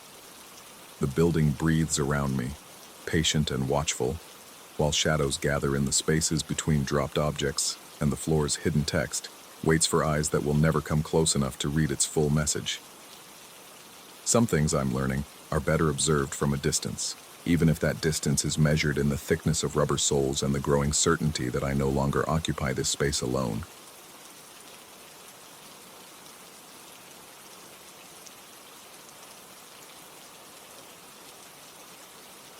Story 9.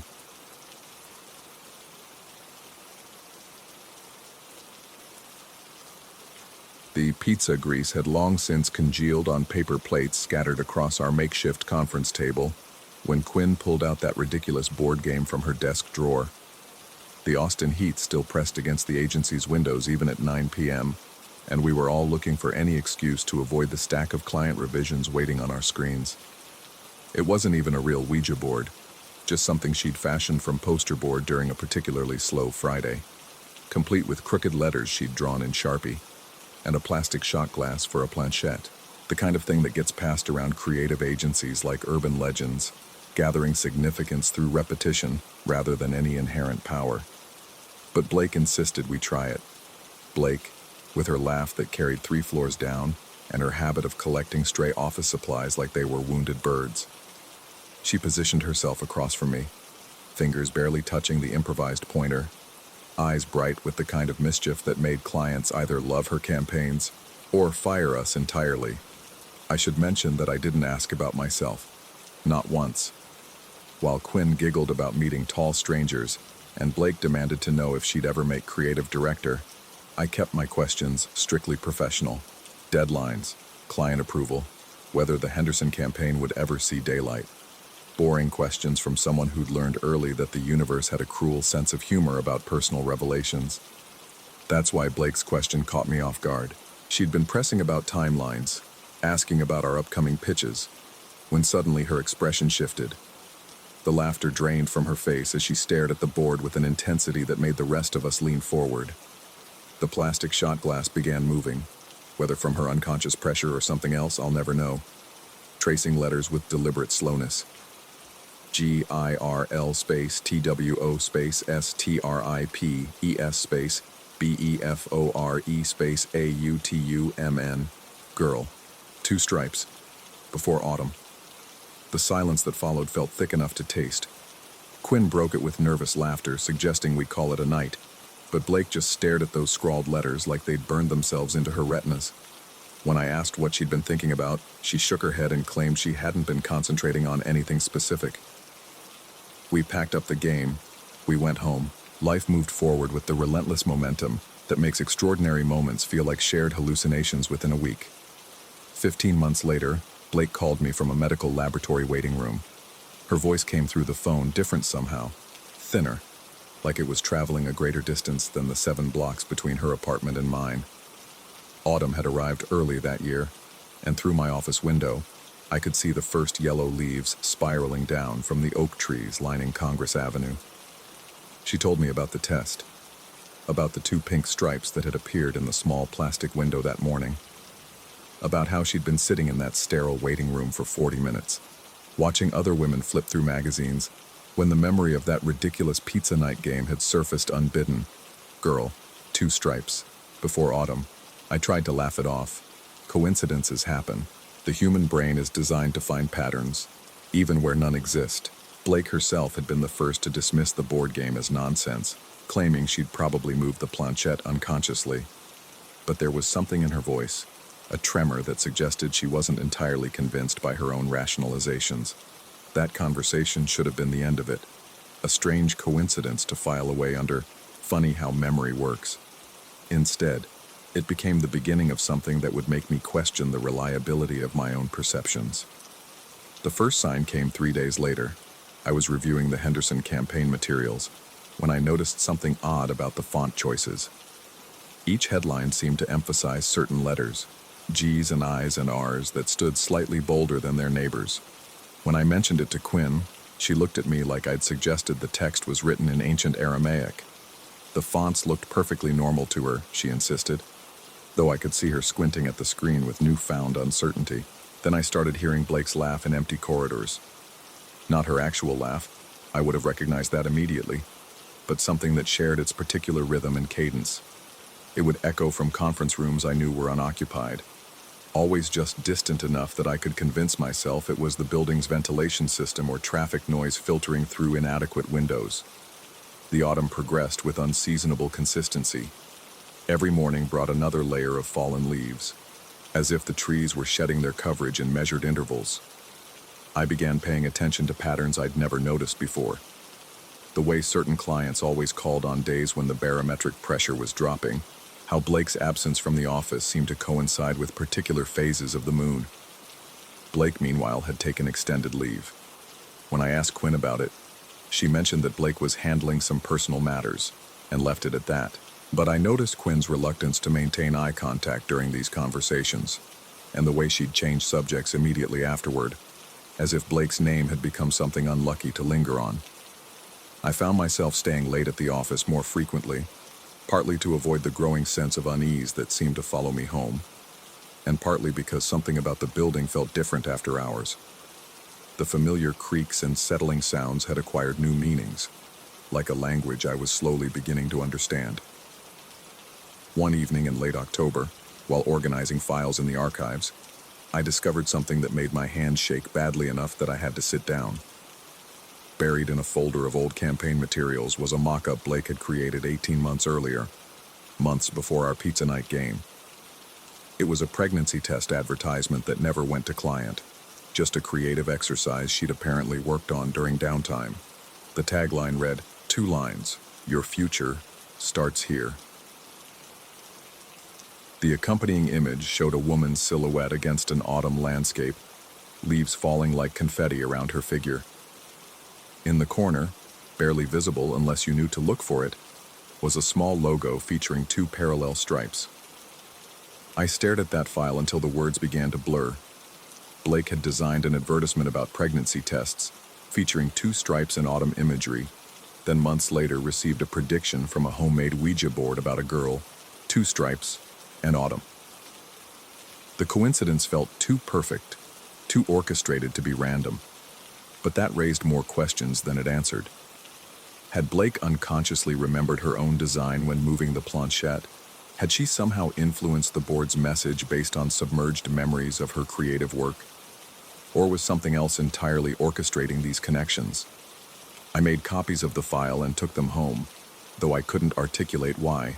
My apartment felt smaller that night, as if the walls were pressing inward with each hour that passed. I spread the papers across my kitchen table and studied them under different lights, looking for details I might have missed. The woman in the silhouette looked familiar, though I couldn't place why. Her posture suggested someone listening to something distant, head tilted at an angle that reminded me of Blake during our game night. The more I stared, the more convinced I became that this wasn't a stock photo or generic illustration. This was someone Blake knew, someone she'd used as a model. Sleep became difficult, not impossible, but contaminated by dreams that felt more like memories of events that hadn't happened yet. I would find myself standing in landscapes I'd never visited, watching autumn leaves fall upward into gray skies while voices spoke in languages that sounded almost like English, but arranged in unfamiliar patterns. During these dreams, I was always searching for someone. Not Blake specifically, but someone whose absence felt like a missing tooth, present in its very absence, impossible to ignore once noticed. The search would take me through endless corridors that resembled our office building, but stretched far beyond its actual dimensions, past conference rooms filled with people playing games I didn't recognize with rules I couldn't understand. I started calling in sick more often, partly because I was genuinely unwell. Whatever was happening was taking a physical toll, and partly because the office felt increasingly hostile.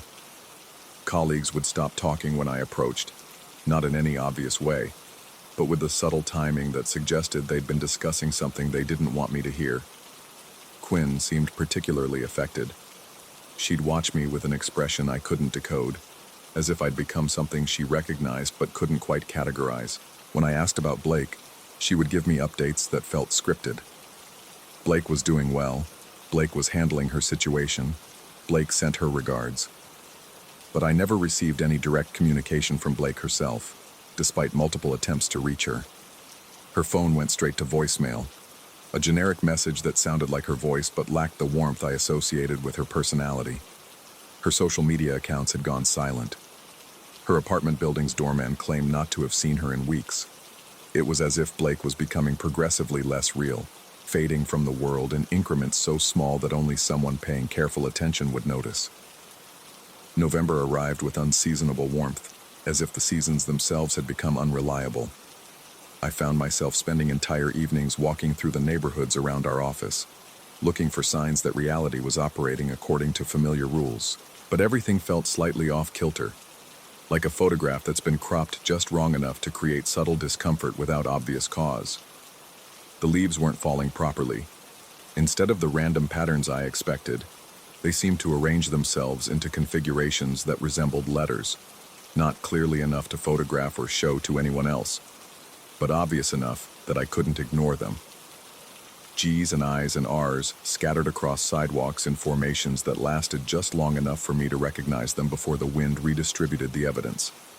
I began carrying a notebook, documenting these observations with the methodical thoroughness of someone building a case. Dates, times, locations, weather conditions, all the variables that might explain what I was experiencing. The notebook filled quickly with entries that looked increasingly frantic, handwriting that degraded from careful print to hurried scrawl as the observations accumulated. Reading back through these notes, I couldn't decide whether they represented evidence of something extraordinary or documentation of a gradual psychological breakdown. The line between perception and projection had become so blurred that I could no longer trust my own interpretations of events. That's when I decided to return to the office after hours and retrieve that homemade Ouija board from Quinn's desk drawer. The building felt different at night, not threatening exactly, but expectant, like a theater waiting for the curtain to rise. Security let me in without question. I'd worked late often enough that my presence after hours didn't seem unusual, but the elevator ride to our floor lasted longer than it should have, as if the building had grown additional floors while I wasn't paying attention. Our workspace looked smaller under the emergency lighting, shadows pooling in corners that seemed deeper than they had during the day. Quinn's desk was exactly as she'd left it, down to the coffee mug with lipstick stains and the stack of layouts waiting for approval. The board game was still in her bottom drawer, wrapped in the same manila envelope we'd used to store it 15 months earlier. The poster board felt heavier than I remembered, and the Sharpie letters seemed darker, as if they'd been traced over multiple times since our original game night. I set it up on the conference table where we'd played before, positioning chairs in the same approximate locations we'd occupied. The plastic shot glass felt cold against my fingertips, though the building's heating system was working perfectly. I wasn't planning to ask questions. I just wanted to see if touching the board would trigger any memories that might explain the growing sense of unreality that had been plaguing me. But as soon as my fingers made contact with the improvised planchette, it began moving with purposeful determination. WO space, STRIPES space WA, S space NEVER space THE space PREDICTION. The shot glass paused, then continued with mechanical precision. IT space WAS space THE space INVITATION. My hands weren't moving the planchette. At least, I didn't think they were. The motion felt external, as if something was guiding my fingers rather than the other way around.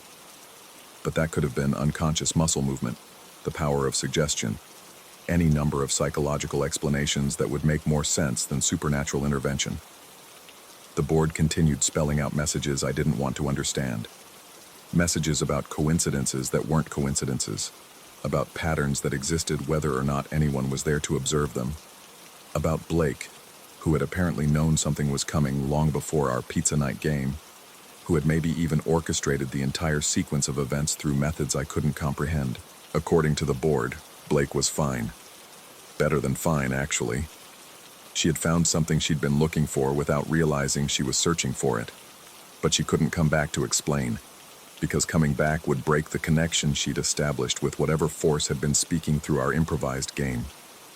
The messages grew increasingly specific, referencing conversations Blake and I had never had, shared experiences that existed only in my memory but felt completely real.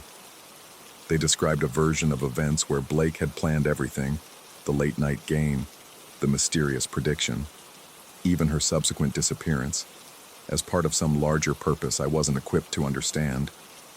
By the time I finally lifted my fingers from the planchette, dawn was beginning to seep through the office windows. The conference room looked exactly as it had when I'd arrived, but I felt fundamentally changed, as if I'd aged several years over the course of a single night. I packed away the board game and returned it to Quinn's drawer, then sat at my desk and tried to process what had happened. Either I'd just experienced genuine supernatural communication, or I'd spent 7 hours having an elaborate conversation with my own subconscious mind. Both possibilities were equally disturbing. When Quinn arrived that morning, she found me still sitting at my desk, staring at nothing in particular. She asked if I was feeling all right, and I told her I'd been there since early morning working on campaign revisions. She accepted this explanation without question, though I noticed her glancing toward her desk drawer with an expression I couldn't interpret. Blake never returned to the office. According to Quinn, she'd moved to another city to start fresh, though she couldn't provide any specific details about where or when. The agency hired a replacement who was competent but lacked Blake's particular energy, and within a few months, it felt like Blake had been erased from our collective memory. But I still hear that laugh sometimes, echoing through empty corridors when I stay late. And every autumn, when the leaves begin to fall, I find myself looking for patterns in their arrangement, wondering if messages are still being transmitted through methods too subtle for conscious recognition. I kept that notebook, filled with observations that may or may not represent evidence of something extraordinary. Sometimes I read through it, trying to decide whether the person who wrote those entries was documenting real phenomena or chronicling a gradual disconnection from reality. The answer feels less important now than it did then. What matters is that somewhere out there, Blake is fine. Whether that's true in any objective sense, or simply a story I've constructed to make sense of her disappearance, hardly seems relevant anymore. Some invitations once accepted change everything about how you understand the world, even if you're never quite sure whether you actually received one. Story 10. The first time it happened, I was 3 beers deep into forgetting why my wife had packed her things that morning. The Coors Light wasn't helping much, just made the empty house feel bigger, made the silence press against my eardrums like cotton stuffed too tight. That's when the sound came. Low. So low it wasn't really a sound at first, more like a feeling in my chest cavity. A turbine spinning down, maybe, or the ghost of some massive engine winding to a stop just beyond the edge of hearing. It passed over my backyard in Brookside like a shadow made of noise, and I swear every window in the house shivered in its frame. The pressure hit next. Not the kind you feel before a storm. This was different. Sudden. Clinical. Like someone had flicked a switch and stolen half the air from my lungs. My ears popped twice, sharp little explosions that left them ringing. Then, poff. Dry and final, like an airbag deploying in an empty parking garage. The kind of sound that makes you hold your breath without knowing why. I was off the couch and out the back door before my brain caught up with my body. The night air hit me thick and humid, typical for October in Oklahoma, but wrong somehow. Too still. The usual cricket symphony had cut out mid-note, leaving only the distant hum of air conditioners and the occasional semi-grinding gears on Highway 64. Nothing. No plane banking low toward Tulsa International. No helicopters circling with searchlights. No emergency vehicles racing down Peoria Avenue with their sirens wailing. Just my backyard, looking exactly like it had 3 minutes ago when I'd glanced out while opening beer number 3. But the barometric pressure gauge on my desk, a digital monstrosity my ex had bought me for Christmas 2 years back, thinking I'd develop some interest in weather patterns, showed a reading that made my stomach drop. 29.4 inches of mercury. 20 minutes earlier, it had been steady at 30.1. Air pressure doesn't just plummet like that. Not without a reason. I stood there in my boxers and yesterday's t-shirt, bare feet getting damp from the evening dew, and tried to make sense of what I'd experienced. The sound had been so low frequency, it felt more than heard, vibrating through the foundation of the house, through the bones in my chest, like standing too close to a massive subwoofer, but emptier somehow. Hollow. Mrs. Chen next door was watering her mums under the porch light, same as every night. If a jet had buzzed the neighborhood, she'd have noticed. She notices everything. Keeps a mental catalog of which mail carrier shows up when, which teenagers walk home from school at what time, which dogs bark and why. But when I called over the chain link fence, she just looked puzzled. "Sound?" she said, adjusting her grip on the garden hose. I didn't hear anything unusual. The Hendersons' place behind mine stayed dark and quiet. No porch lights flickering on. No concerned voices drifting through their kitchen window. Whatever had passed over my yard, if anything actually had, it seemed I was the only witness. That should have been the end of it. Planes fly low sometimes. Wind patterns shift. Digital gauges malfunction. Stress does funny things to perception. And God knows I'd been under enough of it lately with the divorce papers scattered across my kitchen table like accusations. But 3 nights later, it happened again. Same time. Same impossible sound. That turbine winding down from somewhere just above the roofline. Felt more than heard. Same pressure drop. Sharp enough to make my sinuses ache. Same dry puff that seemed to come from everywhere and nowhere at once. This time I was ready. I'd left the back door unlocked and my phone charged, ready to record whatever might unfold.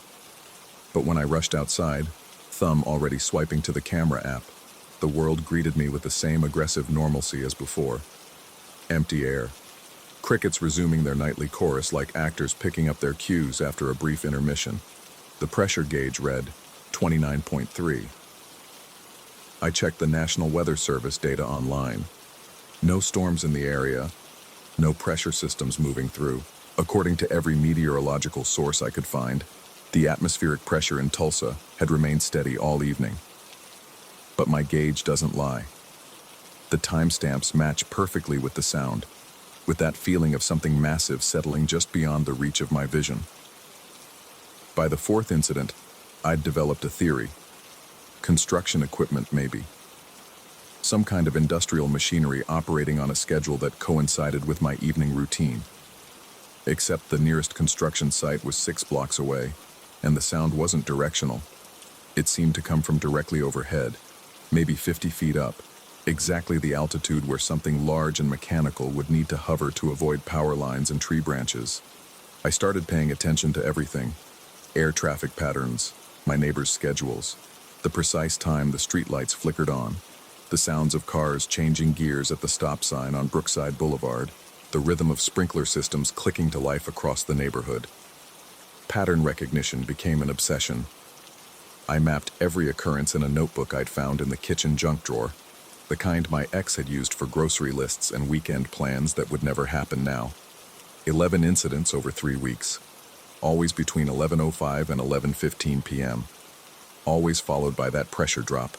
Always leaving me alone in my backyard, staring up at empty air while my neighbors went about their evening routines, as if nothing had disturbed the fabric of their ordinary Wednesday nights. The sound began changing. Subtle shifts at first, the turbine note holding a few seconds longer, the POF echoing slightly, like sound bouncing off a curved surface. Sometimes I caught what might have been a secondary noise underneath, a rhythmic thrum that reminded me of helicopter rotors, but wrong somehow. Too fast or too slow, I couldn't tell which. I started staying awake past 11, waiting. The anticipation became its own kind of torture, coiling in my stomach as the clock hands crept toward the danger zone. Some nights nothing happened, and I'd feel simultaneously relieved and disappointed, like I'd been stood up by something I wasn't sure I wanted to meet anyway. But when it came, and it always came eventually, the familiarity somehow made it worse. I knew the sequence now. The building subsonic pressure, the way the air itself seemed to thicken, the moment when every dog in the neighborhood would stop barking at once, as if responding to some signal I couldn't perceive. The pressure drops were getting more severe. 29.2, 29.1. Numbers that should coincide with approaching tornadoes or hurricane-strength storms, not clear October nights in suburban Oklahoma. I started wondering if I was losing my mind. The thought crept in gradually, the way morning fog settles over a lake. Maybe the divorce proceedings had pushed me over some invisible edge. Maybe grief manifests differently than I'd expected. Not as tears or anger, but as auditory hallucinations and phantom pressure changes. Maybe the digital gauge was broken and I'd been tracking the malfunction patterns of cheap Chinese electronics rather than actual atmospheric phenomena. But the notebook didn't lie. 11 events documented with timestamps and pressure readings, each entry written in the same careful handwriting, each incident followed by the same fruitless search of an empty backyard. If I was hallucinating, I was doing it with impressive consistency. I called in sick to work and spent the day researching. Military aircraft operating out of Tinker Air Force Base, experimental drone programs, sound frequencies that might cause pressure variations, subsonic warfare research, mass hallucination events, temporal lobe epilepsy, tinnitus complications, environmental poisoning from industrial chemicals. Every search led me deeper into rabbit holes that offered explanations but no comfort. The internet is full of people who've heard impossible things, seen aircraft that shouldn't exist, recorded footage that somehow never quite captures what they thought they'd witnessed. Forums dedicated to mysterious booms. Websites cataloging unexplained pressure anomalies. Videos of empty skies that posters swear contained something visible just moments before hitting record. I wasn't the first person to experience something like this. That realization should have been reassuring, but instead, it felt like joining a club I'd never applied for membership in. The 12th incident happened on a Thursday. Same time window, same impossible sound. But this time the POF was followed by something new. A series of smaller sounds, like footsteps on a roof that wasn't there. Measured, deliberate. The sound of something heavy finding its footing on a surface I couldn't see. My pressure gauge registered 28.9 inches of mercury. That's approaching severe weather levels. That's the kind of reading that precedes tornadoes and derechos, not peaceful suburban evenings in northeast Tulsa. I stood in my backyard until after midnight, staring up at stars that seemed too bright, too close, wondering what kind of craft could land on invisible ground 50 feet above my hedgeroses. The air itself felt different afterward, not just the pressure, but the quality of it. Thicker somehow, more substantial, like breathing through silk. Mrs. Chen was still awake, her kitchen window glowing warm and yellow. When I waved, she waved back with the automatic friendliness of neighbors who don't really know each other but share a fence line. No concern in her expression, no indication that anything out of the ordinary had happened in her corner of the universe. The footstep sounds came again, 3 nights later. More of them this time, and lasting longer. A whole routine of movement overhead, arrival, settling, purposeful motion across what might have been a deck or platform that existed in some frequency of reality I couldn't access. The pressure gauge bottomed out at 28.6, numbers that should have triggered weather service alerts across 3 counties. I started leaving my back door unlocked during the day, just in case. In case of what, I couldn't say. But the possibility that something might need to get inside had begun to feel less like paranoia and more like preparation. Work became impossible to focus on. I'd catch myself checking weather apps obsessively, looking for pressure system maps that might explain what was happening to my gauge. My boss started asking questions about my sudden interest in meteorology, about the notebook I kept open on my desk, about why I seemed to flinch every time a plane passed overhead. The phone calls started during the 5th week. Dead air at first, then what might have been breathing, but wrong somehow. Too slow or too fast, I couldn't decide which. Sometimes there were background sounds, mechanical humming, that same subsonic turbine note I'd learned to dread. The calls always came during business hours, never when I was home waiting for evening visitations. I stopped answering unknown numbers. Then I stopped answering the phone altogether. The divorce lawyer left increasingly urgent voicemails about papers that needed signing, court dates that couldn't be postponed. But her voice seemed to be reaching me from another planet where legal documents and custody arrangements mattered. The sound was changing again. Still that low turbine wind down, still the pressure drop, still the poff of something large settling onto nothing. But now there were harmonics underneath, frequencies that made my teeth ache and my vision blur slightly around the edges. Sometimes I caught myself swaying on my feet during the incidents, like my inner ear was receiving signals it didn't know how to process. Pattern recognition had evolved into pattern obsession. I knew exactly which nights it would happen now, could feel them approaching like a storm front, some subtle shift in the electromagnetic field that preceded the actual event by hours. My skin would start feeling tight around midday. The air would taste slightly metallic by evening. Even my dreams would change, becoming more vivid and directional, as if something were tuning the frequency of my unconscious mind. The notebook had grown into 3 notebooks. Times, dates, pressure readings, duration of events, weather conditions, moon phases, air traffic data, my neighbors' schedules, correlation attempts with everything from solar flare activity to seismic readings from the Oklahoma Geological Survey. Every variable I could think of, mapped and cross-referenced in handwriting that had grown increasingly erratic as the weeks passed. But no conclusions. No breakthrough moment where the pattern revealed its secret. Just data points accumulating toward some revelation that remained stubbornly beyond reach. The footstep sounds had become routine, arriving, settling, moving with purpose across their invisible platform, then departing with the same measured deliberation, sometimes lasting 15 minutes, sometimes shorter, never quite long enough for me to adapt to their presence, never brief enough to dismiss as imagination. My pressure gauge started registering readings that should have been impossible under clear skies. 28.4, 28.2.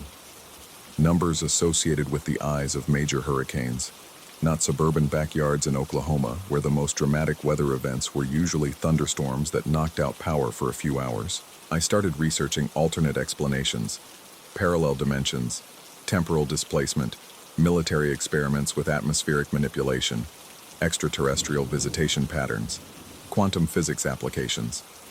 I didn't understand, but that seemed to suggest reality might be more flexible than I'd assumed. Every theory sounded equally plausible and equally insane. The calls were coming more frequently now. Still no voices, but the background sounds were getting clearer. That mechanical humming, yes, but also something else. Environmental audio that didn't quite match any earthly location I could identify. Wind that moved wrong. Water that sounded too thick. Structural sounds from architecture built according to principles that wouldn't make sense to human engineers. I disconnected my landline, changed my cell number. The calls found the new number within hours. Mrs. Chen asked if I was feeling all right. Mentioned that I'd been spending a lot of time in the backyard lately, often in the middle of the night. Wondered if there was anything she could help with. Her concern felt genuine, but somehow distant, like kindness extended across a gap that was wider than our shared fence line. I told her I'd been having trouble sleeping since the divorce. Not entirely a lie, though not exactly the truth either. She nodded with the understanding of someone who'd lived through her own share of life changes, offered to bring over some herbal tea that might help, then went back to tending her garden while I stood there feeling like I was watching her through the wrong end of a telescope. The 17th incident lasted almost half an hour. Arrival, settling, extended movement overhead, then something new. Sounds that might have been communication. Not voices exactly, but structured audio that suggested meaning. Patterns within patterns, like hearing half of a phone conversation conducted in a language that hadn't evolved on Earth. My pressure gauge hit 28.1 and stayed there for the entire duration. Numbers that should have triggered emergency broadcasting systems, evacuations, storm chasers racing in from 3 states. But the Weather Service data showed normal atmospheric conditions. Every official source insisted that the air pressure in Tulsa had remained stable all evening. I was either experiencing something that defied meteorological physics, or I was documenting the most elaborate hallucination in psychiatric history. Both possibilities felt equally terrifying. The footstep sounds had developed into full routines now. Multiple presences, coordinated movement, what seemed like purposeful work being conducted just beyond the range of normal perception. Sometimes I heard what might have been tools or equipment, Mechanical sounds that suggested construction or maintenance or installation of something I couldn't see, but could somehow feel taking shape in the air above my backyard. Sleep became impossible during the week leading up to the 18th incident. Not from anticipation, but from a growing sense that something was monitoring my house, my schedule, my responses to each event. I'd catch myself checking the locks obsessively, though I couldn't explain what I thought might be trying to get in. Or out. The phone calls had evolved into something that might almost be considered conversation, if conversation could happen between species that didn't share common definitions of communication. Background sounds that responded to my breathing patterns. Mechanical rhythms that seemed to acknowledge my presence on the other end of the line. No words, no language I could recognize, but an increasing sense that something was trying to establish contact through the limited interface of analog telecommunications. I started talking back. Not words exactly, just sounds, breathing patterns, tapping rhythms on the phone receiver. The background audio would shift in response, adjusting its patterns to mirror or complement whatever I offered.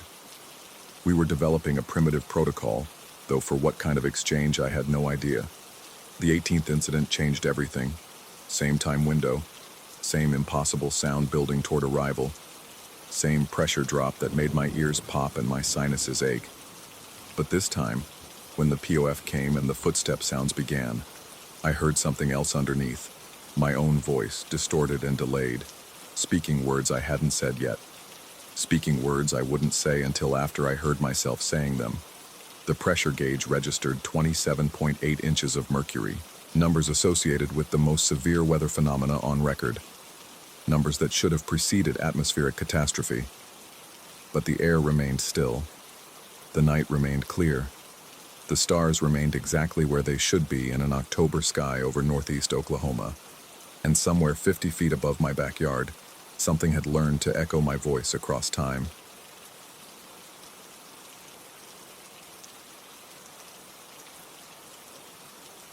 Story 11.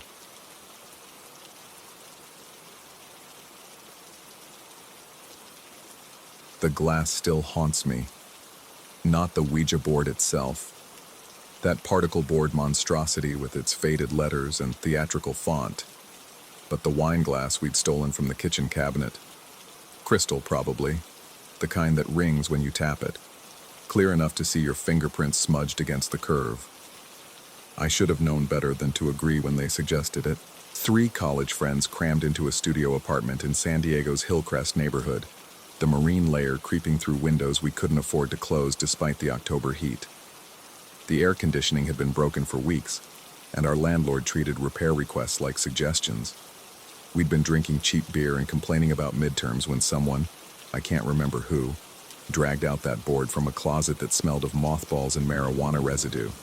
The apartment felt smaller with all of us gathered around the coffee table, our knees bumping as we arranged ourselves in a circle. The board looked ridiculous under the fluorescent kitchen light someone had dragged over, casting harsh shadows that made our faces appear hollow. I remember thinking how stupid we looked, 4 grown men hunched over what amounted to a parlor game. But I volunteered to be the conductor anyway. The glass felt cold against my fingertip, colder than it should have been in that stifling apartment. I pressed my index finger to its base, feeling the smooth indentation where the manufacturer's mark was etched. The others placed their fingers around the circumference, and I could feel their pulse through the glass. Quick, nervous rhythms that seemed to synchronize after a few seconds. Nothing happened at first. We asked the usual questions. Is anyone there? What's your name? The glass remained motionless, reflecting the harsh light and fractured patterns across the board. My friends exchanged glances, half disappointed, half relieved. One suggested we give up, try again later with more people. That's when I decided to prove it was all nonsense. I tilted my head back, staring at the water stain on the ceiling that looked like a bird in flight, and spoke to empty air. If there's anyone there, talk to me without me looking. I won't watch the letters. The change was instantaneous. My arm locked. Not gradually, not the way a muscle cramps or stiffens from holding an awkward position. One moment I had control. The next, my forearm felt like it had been cast in cement. The sensation traveled up to my shoulder, and I felt my entire upper body resist my will as the glass began to move. It carved across the board with purpose, dragging our fingers along. I heard the scraping sound it made against the cardboard surface, a high whisper that seemed to echo in my ears. My friend's breathing changed, shorter, more rapid. Someone whispered, "Holy shit," under their breath, but the words sounded distant, muffled. When the movement stopped, I looked down. Pair. 4 letters, traced in a clean line across the board. Stop. I tried to laugh, tried to break the tension that had settled over us like a physical weight, but the sound caught in my throat. That's when I noticed my finger.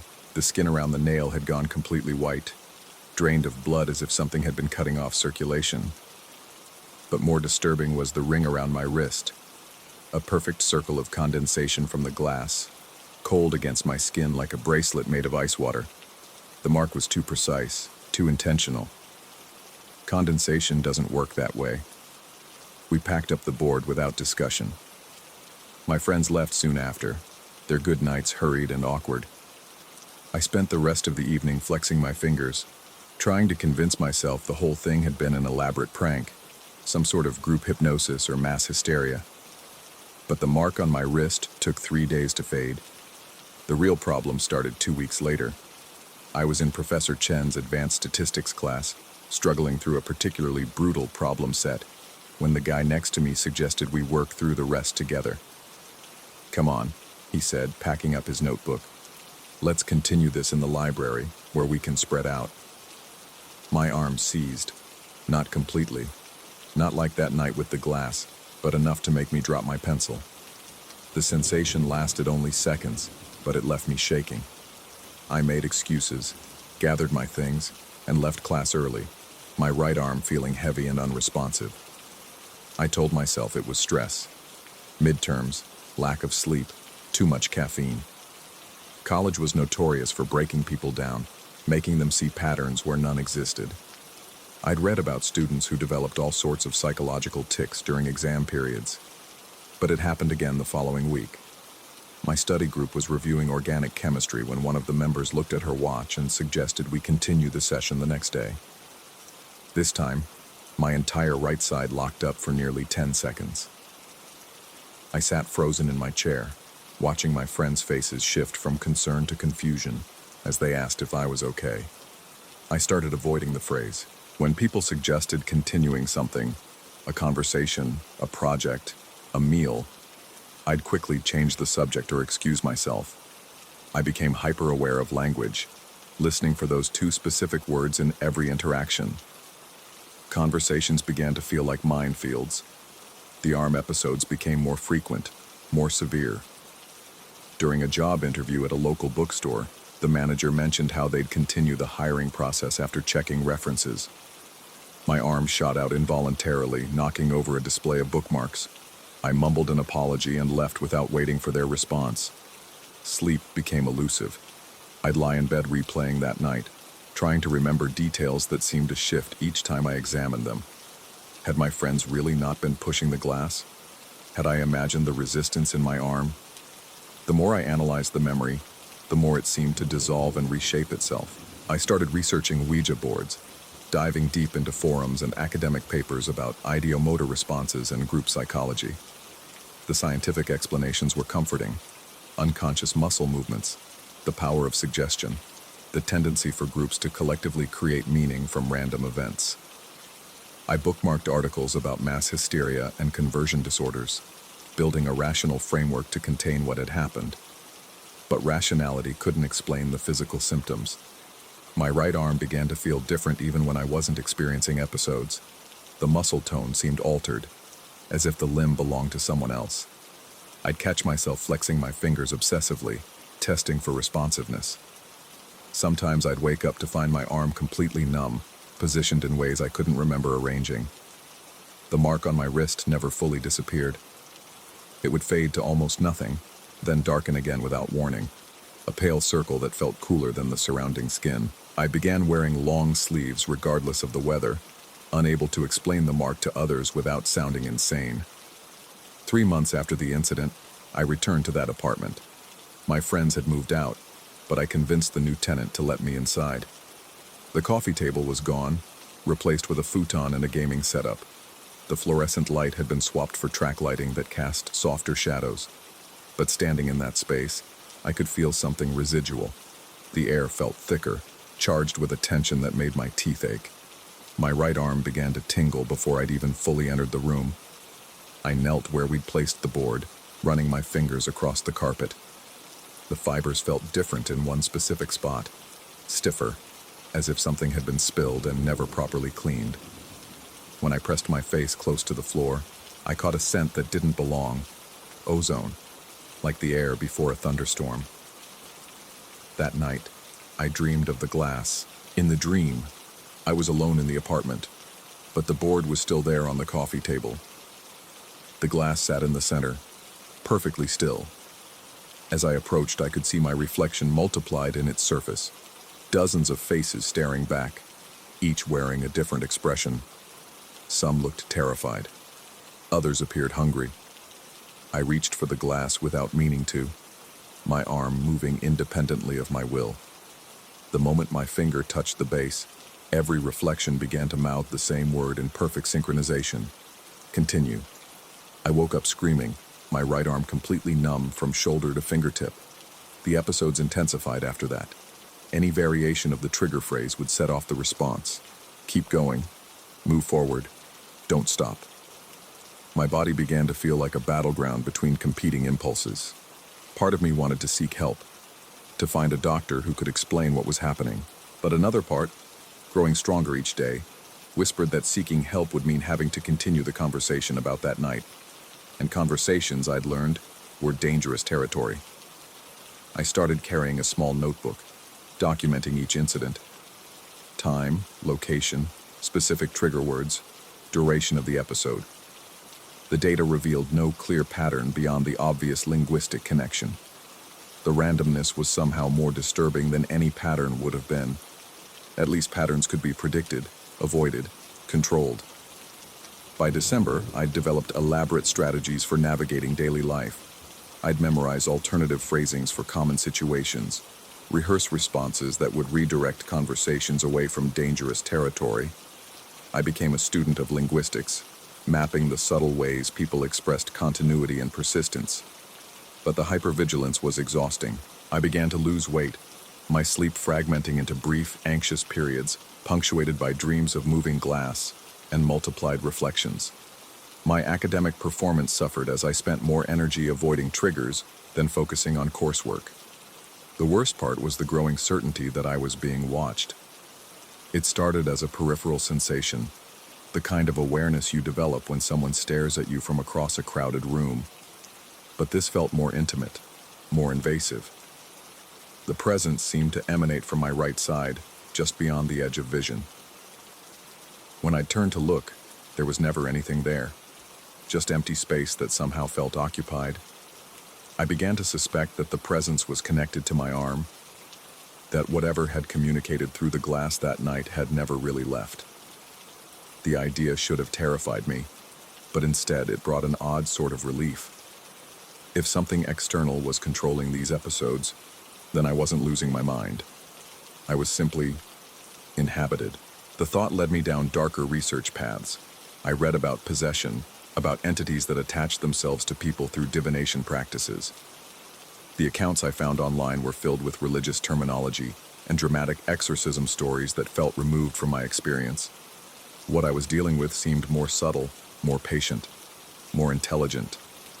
I started talking to it, quietly, when I was alone in my dorm room. I'd address the empty space beside my right shoulder, asking questions that went unanswered.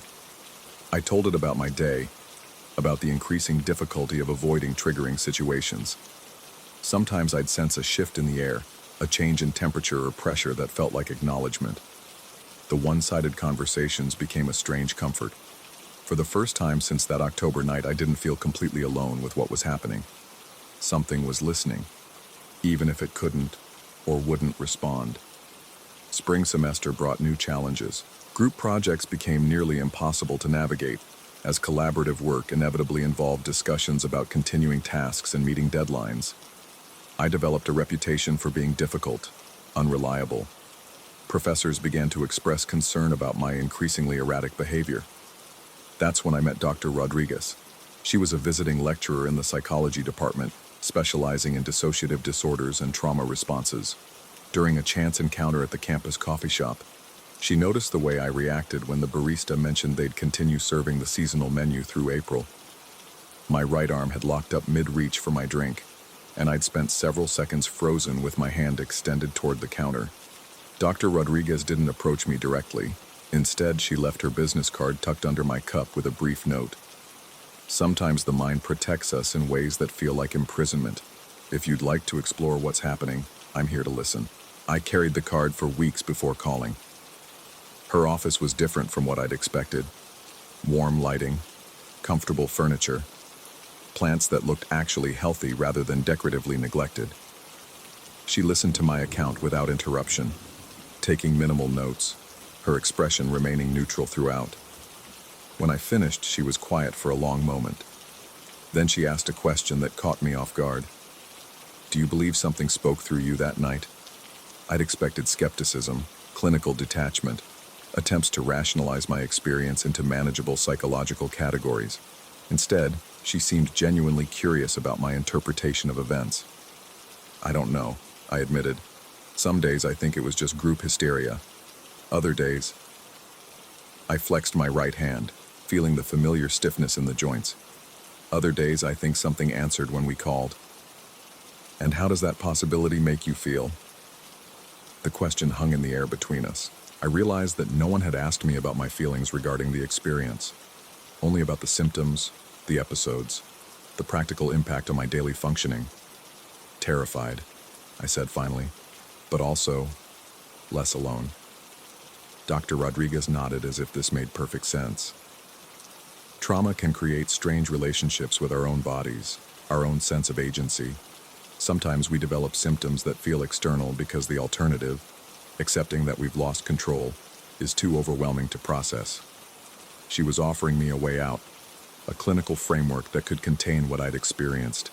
But even as she spoke, I felt a familiar tingling in my right arm, a subtle resistance that seemed to object to her interpretation. What if it's not trauma? I asked. What if something actually happened that night? Then we'd need to figure out how to coexist with that reality, she said simply. The goal isn't necessarily to eliminate your symptoms, but to find ways to live with them that don't restrict your life so severely. I started seeing Dr. Rodriguez twice a week. We worked on developing coping strategies for managing the episodes, techniques for grounding myself when I felt the familiar loss of control. Slowly, I began to reclaim some agency over my daily experience. But the presence remained. If anything, it seemed to grow stronger as I grew more stable. Our one-sided conversations became more frequent, more intimate. I began to sense responses, not words exactly, but shifts in the atmosphere that felt like communication. Sometimes I'd ask a question and immediately know the answer, as if the knowledge had been placed directly in my mind. Through this strange dialogue, I learned that the presence wasn't malevolent, exactly. It was more like a refugee, something that had been seeking connection when we'd provided an opening that October night. It had meant to say wait rather than stop, but the language barrier had created confusion. It had been trying to establish a more gradual, consensual form of contact. Instead, it had triggered my body's protective mechanisms, creating the episodes that had dominated my life for months. The revelation should have been reassuring, but it raised new questions. If this entity was genuinely trying to communicate, what did it want? Why had it chosen me specifically? And most disturbing, what would happen if I stopped resisting and allowed the connection to fully establish itself? I began to experiment cautiously, deliberately exposing myself to trigger phrases while in controlled environments. Instead of fighting the episodes, I tried to relax into them, to see what would happen if I didn't resist the loss of control. The results were remarkable. During one episode, triggered by a classmate's casual suggestion that we continue working on our final project, I felt my arm move with deliberate purpose across the surface of my desk. When I looked down, I found that my fingers had traced out a complex mathematical equation, one that solved a problem I'd been struggling with for weeks. The handwriting wasn't mine. More experiments followed. I'd sit at my desk with a pen in my right hand and allow myself to enter the dissociative state I'd learned to associate with the episodes. My arm would move independently, producing drawings, equations, even short-written passages that demonstrated knowledge I didn't possess. The entity, I realized, was highly intelligent. More than that, it seemed to understand concepts that were beyond my academic level. Through our bizarre collaborative sessions, my grades began to improve dramatically. Professors who had been concerned about my erratic behavior started praising my sudden insights and original thinking. But the cost was becoming apparent. Each session left me drained, mentally and physically. I'd emerge from the episodes with gaps in my memory, hours that seemed to compress into minutes or expand into subjective days. My sense of personal identity began to feel negotiable, as if the boundaries between my consciousness and the presence were gradually dissolving. Dr. Rodriguez noticed the changes immediately. "You're different," she observed during one of our sessions. "More confident, but also more distant, as if you're not entirely present in your own life." I tried to explain what I'd discovered, the collaborative relationship I'd developed with the entity, but the words sounded insane even to me, and I could see the concern growing in her expression. "Integration fantasies are common in dissociative disorders," she said carefully. "The mind creates elaborate narratives to explain and justify unusual experiences. What you're describing could be a very sophisticated form of self-protection." "But the knowledge," I insisted. "I'm producing work that's beyond my capabilities, solving problems I shouldn't be able to solve. Or perhaps the episodes are allowing you to access parts of your own intelligence that trauma had previously blocked. Sometimes healing looks like sudden access to abilities we always possessed but couldn't reach." Her clinical interpretation felt inadequate, reductive, but it also offered a safety net, a way to understand my experience that didn't require accepting the existence of something impossible. That night, I sat in my dorm room with a blank sheet of paper, deliberately triggering an episode by repeating variations of the phrase that had started it all. "Let's continue. Keep going. Don't stop." My arm seized, then began to move with fluid precision across the page, but instead of equations or diagrams, it produced words. "You doubt. This creates interference. Full integration requires trust." I stared at the message, written in handwriting that resembled mine, but felt foreign. The entity was responding to my conversation with Dr. Rodriguez, to thoughts I hadn't even fully articulated to myself. "Who are you?" I wrote with my left hand. My right hand responded immediately. "A traveler. Displaced. Your invitation created sanctuary. What do you want from me?" "Partnership. Your reality is vast, complex. I wish to understand through direct experience. And if I refuse?" The pen paused for a long moment. Then, "Separation is possible but destructive for both. You have seen the cost of resistance. I have experienced isolation. Neither serves our interests." I spent the rest of the night in dialogue with myself, or with something that was using my body to communicate. The conversation was unlike anything I'd experienced, simultaneously intimate and alien. The entity spoke of concepts I could barely grasp: dimensional displacement, consciousness as a form of energy that could persist across realities, the possibility of multiple beings sharing a single physical form. By morning, I had filled 17 pages with our back-and-forth exchange. Reading through it later, I couldn't determine which thoughts were originally mine and which belonged to the presence. The boundary had dissolved so completely that the distinction felt meaningless. That was 3 months ago. Now I sit in my apartment, a different one, larger, closer to campus, writing this account while my right hand moves independently across a second notepad, working through a graduate-level physics problem that I was never assigned. The entity has become a constant companion, sometimes dormant for hours, sometimes so active that I feel like a passenger in my own body. My academic performance has reached levels that attract attention from faculty across multiple departments. I've been offered research opportunities, graduate fellowships, invitations to present at undergraduate conferences. The success should feel rewarding, but it's increasingly difficult to take credit for achievements that don't feel entirely my own. Dr. Rodriguez and I ended our sessions by mutual agreement.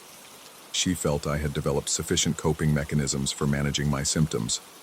I knew that continued therapy would require explaining changes that had no clinical framework for understanding. Sometimes late at night, I wonder what would happen if I told her the truth, that I'm not managing symptoms so much as learning to coexist with an intelligence that may not be entirely human, that my body has become a shared space, my consciousness a collaborative effort. But those conversations would inevitably involve discussions about continuing treatment, pursuing further evaluation, possibly even hospitalization for observation. And the word continue still triggers the same physical response it always has, though now I understand it differently. It's not resistance anymore. It's recognition. Something in me, something that may not entirely be me, responds to that word because it represents the fundamental nature of our relationship. We are continuing something that began that October night in San Diego, something that neither of us fully understood at the time. The glass, I realize now, was never the important part. It was just a tool, a focal point for establishing contact. The real connection happened in the moment I offered my body as a conduit, when I pressed my finger to the base of that wine glass and invited something unknown to speak through me. And it said, stop not as a command, but as a warning. Stop and consider what you're beginning. Stop and understand the implications. Stop and choose consciously whether you want to proceed. I didn't stop. I didn't understand. And now, months later, I'm not certain I could choose differently, even if I wanted to. My right arm moves across the physics notepad, solving equations that explore the mathematical possibilities of consciousness transference, dimensional overlap, the theoretical frameworks that might explain entities existing between realities. The work is elegant, sophisticated, far beyond anything I could produce alone. Outside my window, spring is transitioning to summer. The academic year is ending, and I'll soon need to decide about graduate school, about career paths, about the kind of future I want to build. But every decision feels collaborative now, subject to input from a perspective that isn't entirely my own. I close my laptop and set aside the notepad, flexing both hands experimentally. The left responds normally, predictably. The right moves with a subtle hesitation, as if checking with something else before obeying. Tomorrow I'll wake up and continue with my life. Classes, meals, conversations with friends who don't know that I'm no longer entirely the person they remember. I'll navigate social situations and academic challenges, making choices that feel increasingly like negotiations between multiple parties sharing the same physical space. And sometimes, when someone suggests we continue what we're doing, I'll feel that familiar seizure in my right arm, and remember that October night when I invited something impossible into my life. But I won't know, I can never know for certain, whether I'm a student who's developed an elaborate psychological coping mechanism, or a man who's learned to share his body with something that exists beyond the boundaries of normal reality. The uncertainty has become the only constant, the one thing I can depend on in a life that no longer feels entirely my own. And perhaps that's exactly what the presence intended when it traced those 4 letters across a Ouija board in a cramped San Diego apartment. Pere. Stop and consider. Stop and choose. Stop and accept that some invitations, once extended, can never be fully withdrawn. The physics notepad beside me shows a new line of text, written in handwriting that might be mine, ready to continue. I pick up the pen with my left hand and write my response. Do I have a choice? My right hand moves without my volition. You always had a choice. You simply made it before you understood what you were choosing. I set down the pen and lean back in my chair, watching the late afternoon sunlight stream through my window. Somewhere in the distance I can hear students laughing as they head to dinner, their voices carrying the easy confidence of people whose bodies belong entirely to themselves. But I'm no longer certain that singular ownership was ever the natural state of things. Maybe consciousness is more fluid than we assume, more willing to accommodate unexpected partnerships. Maybe some of us are just better at hearing when something knocks on the door we didn't know we'd left open. I gather my notebooks and prepare for another evening of collaborative study, another night of shared dreams, another day of living a life that feels increasingly like an experiment in coexistence. And I try not to think too carefully about what might happen if this partnership ever decides it wants to become something more permanent. because some questions are too dangerous to ask directly. Some answers might require more than I'm ready to give. And some forms of continuation, once begun, reshape everything that comes after in ways that can never be undone.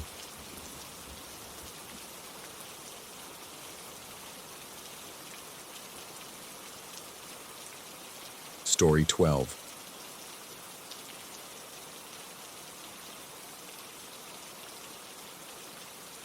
The quarter breathes differently at 3 in the morning. Standing outside that cramped antique shop on Royal Street, I should have noticed how the humid air seemed to gather around the storefront like it was feeding on something inside. But I was distracted by the peculiar display in the window. A collection of dolls, some porcelain, some wood, and one that looked like it had been sewn from shadow itself. The proprietor emerged from the depths of his shop like smoke taking human form. His fingers, yellowed from decades of cigarettes, traced the air as he spoke about provenance and history. But I wasn't listening. My attention had locked onto that cloth figure in the window. It stood barely 8 inches tall, its fabric body a deep charcoal that seemed to absorb the weak streetlight filtering through the glass.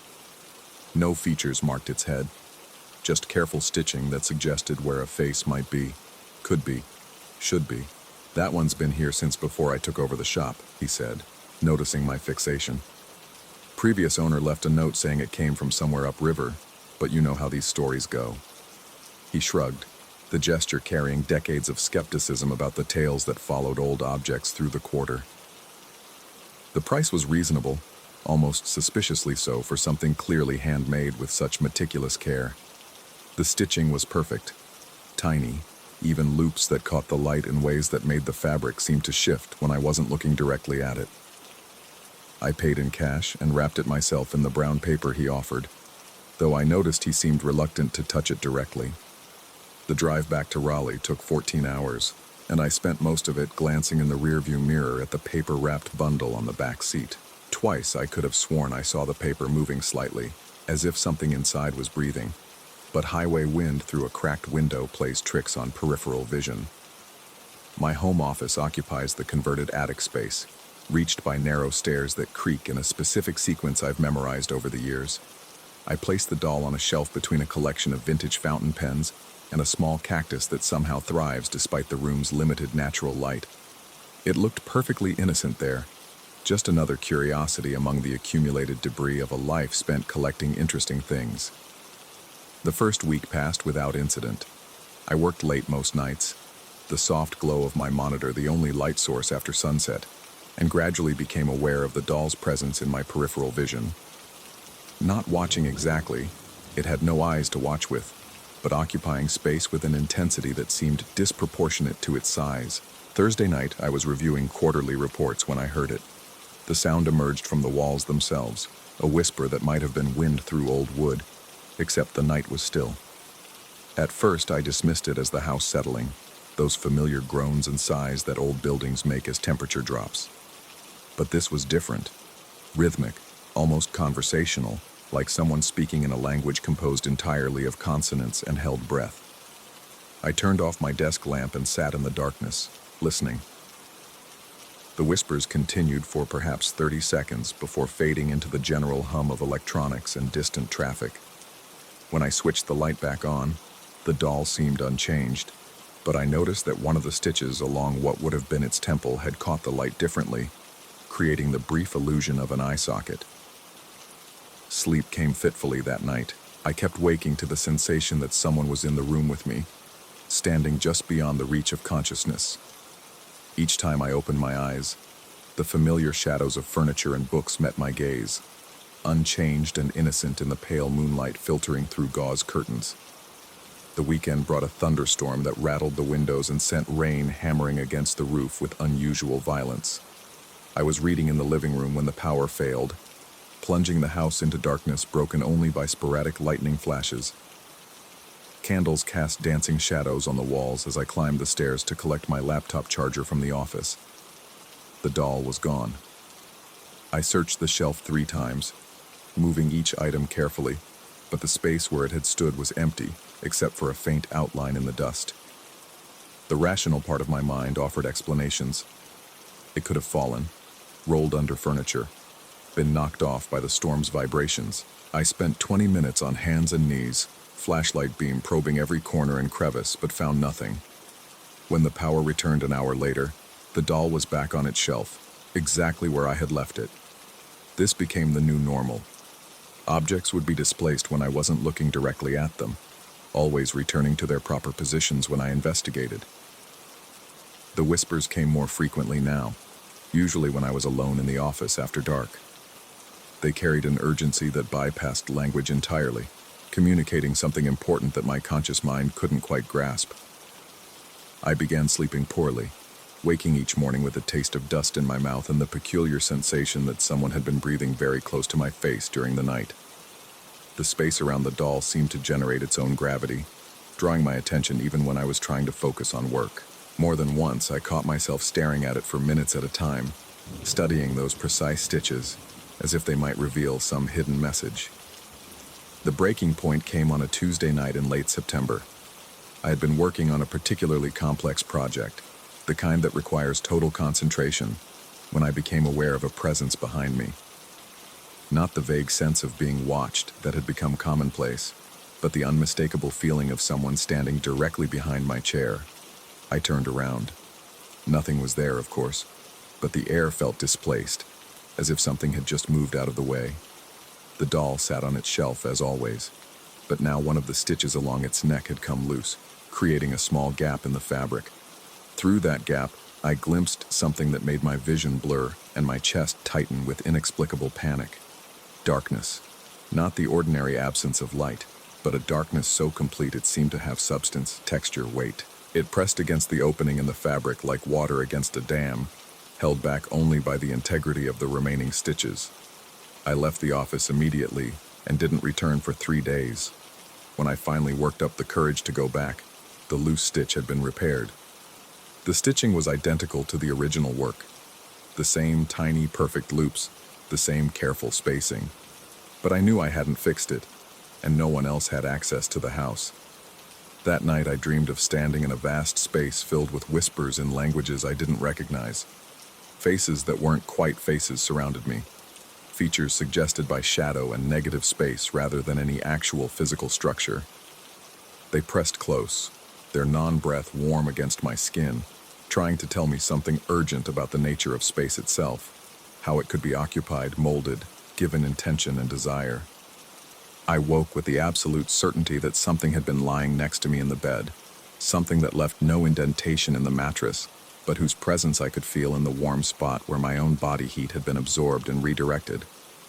The decision to get rid of the doll came suddenly, born from a desperation that surprised me with its intensity. I couldn't bring myself to throw it away. That felt somehow dangerous, like breaking a container that was meant to hold something, so I drove to an antique shop in the older part of downtown. The proprietor was a soft-spoken man with gentle eyes, who didn't ask questions about provenance or history. He accepted the doll with the same professional courtesy he might show to any consignment piece, promising to find it an appropriate place among his inventory. I walked out feeling like I had shed an invisible weight, breathing freely for the first time in weeks. 3 months passed. I had almost convinced myself that the entire experience had been stress-related, a combination of too much coffee, too little sleep, and the power of suggestion working on a mind already primed for supernatural interpretation by the atmospheric purchase location in New Orleans. But curiosity is a persistent thing. I found myself driving past the antique shop more frequently than necessary, and eventually worked up the courage to stop in and browse, ostensibly looking for a gift for my sister's birthday. The shop was warm and welcoming, filled with the pleasant scent of old wood and brass polish. I made casual conversation with the owner about various items before finally working up the nerve to ask about the cloth doll I had brought in. His expression shifted almost imperceptibly, a brief shadow crossing his features before the professional smile returned. "Oh, that piece," he said, and I noticed his hands were busy rearranging items on the counter as he spoke, as if they needed something to do. "Well, it's been interesting. Nothing wrong exactly, just..." He paused, seeming to search for the right words. "Customers mention feeling a sort of breeze when they walk through that section. Not unpleasant, they say, just unusual for an interior space with no windows nearby. He looked at me more carefully then, as if trying to read something in my expression. Few folks have asked about purchasing it, but they always change their minds. Can't really say why. Just get to the counter and decide they'd rather look at something else instead. I thanked him and left without buying anything for my sister.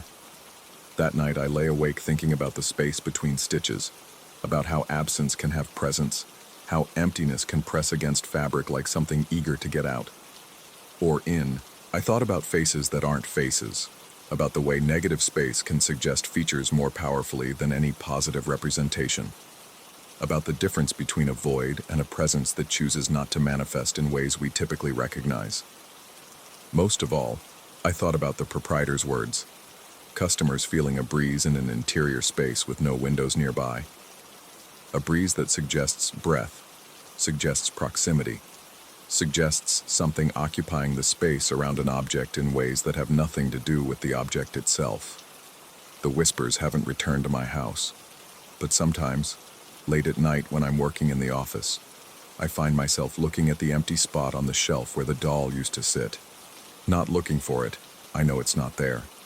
Looking at the space itself, the way it seems to hold a different quality of emptiness than the space around it. Sometimes I think I can still hear whispers coming from that empty space, speaking in a language made of held breath and possibility. They seem to be trying to tell me something important about the nature of presence and absence, about how the most powerful occupancy might be the kind that leaves no physical trace. But perhaps that's just the sound of my own breathing, amplified by paranoia and the particular acoustics of guilt. After all, what makes a face isn't the fabric that suggests its boundaries. It's the space that fabric decides to contain. And some spaces, once given shape and intention, learn to maintain themselves long after their original containers have been removed. They learn to breathe through emptiness, to whisper through silence, to press their non-features against the faces of sleeping strangers in houses hundreds of miles away. The antique shop is still there on the old side of downtown. I drive past it sometimes, usually at night, and I've noticed that the interior lights never seem to reach the back corner where textile pieces are displayed. There's always a pocket of deeper shadow there, a space that seems to absorb, rather than reflect the illumination around it.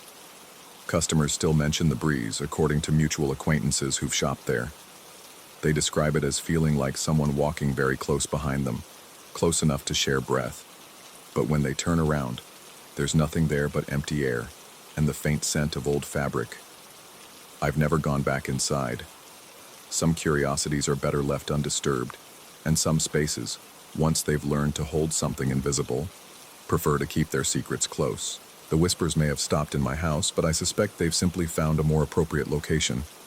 A place where customers expect to encounter things that carry stories, where the boundary between past and present is already thin enough to allow for certain impossibilities. The face was never in the fabric. It was always in the space the fabric learned to embrace. And spaces, once they understand their purpose, rarely forget how to breathe. Story 13. The house in Scranton promised solitude, and it delivered, just not the kind I'd expected. I'd found the rental through a classified ad that felt almost apologetic in its brevity. Single-story home, quiet neighborhood, writer-friendly, month to month, cash only. The landlord, a rail-thin man who introduced himself simply as Garrett, met me at the property with keys that looked older than the house itself. He handed them over without ceremony, mentioned something about the previous tenant leaving suddenly, and drove away in a pickup truck that rattled like loose bones. The house sat at the end of Maple Street, where the asphalt gave way to gravel, and the streetlights stopped bothering to reach. Single story, as advertised, with cream-colored siding that had yellowed around the edges and a front porch that sagged just enough to make you question its commitment to staying attached. Inside, the rooms felt spacious in that hollow way that comes with minimal furniture and maximum emptiness. I'd come here to finish my novel, a psychological thriller that had been sitting at chapter 12 for the better part of 6 months. The city had been too much. Sirens, neighbors, the constant hum of life happening around me. I needed silence, the kind that let thoughts settle like sediment in still water. For the first 3 nights, I got exactly that. Then came the 4th night, and with it, the sound of someone climbing stairs that didn't exist. I woke to the creak of old wood-bearing weight, that particular groan that comes from years of feet finding the same spots on the same steps. My bedside clock read 3:30 a.m. in those red digits that seemed to glow brighter in the dark. The sound came from the hallway just outside my bedroom door, a steady rhythm of footsteps ascending, each one deliberate and measured. But this was a single-story house. I lay there, listening, as someone or something climbed step after step in a vertical journey that should have been impossible. The creaking was perfect, too perfect, like a Foley artist's masterwork. I counted 15 steps before they stopped, leaving behind a silence so complete it felt like pressure against my eardrums. In the morning, I convinced myself it had been a dream. The mind, after all, can construct remarkably detailed audio experiences during sleep. I'd read about it somewhere, probably in one of those psychology articles writers consume when procrastinating on their actual work. But when I walked to the kitchen for coffee, I found the chairs. All 4 of them had been moved from their places around the small dining table and arranged in a perfect line down the center of the kitchen floor. They faced the far wall, where a faint rectangular outline in the paint suggested a picture frame had once hung. The chairs sat like an audience waiting for a performance, aligned with mathematical precision. I stood there, coffee mug halfway to my lips, staring at this impossible arrangement. I lived alone. I was certain I'd gone to bed with those chairs around the table, the way they'd been every night since my arrival. Yet here they were, transformed into a gallery for ghosts. My first instinct was to put them back, to restore the normal order of things. But something made me pause, call it a writer's instinct for the strange, or perhaps the first whisper of obsession. Instead, I grabbed my camera and photographed everything. The chairs, their spacing, the angle of their arrangement, the empty wall they faced.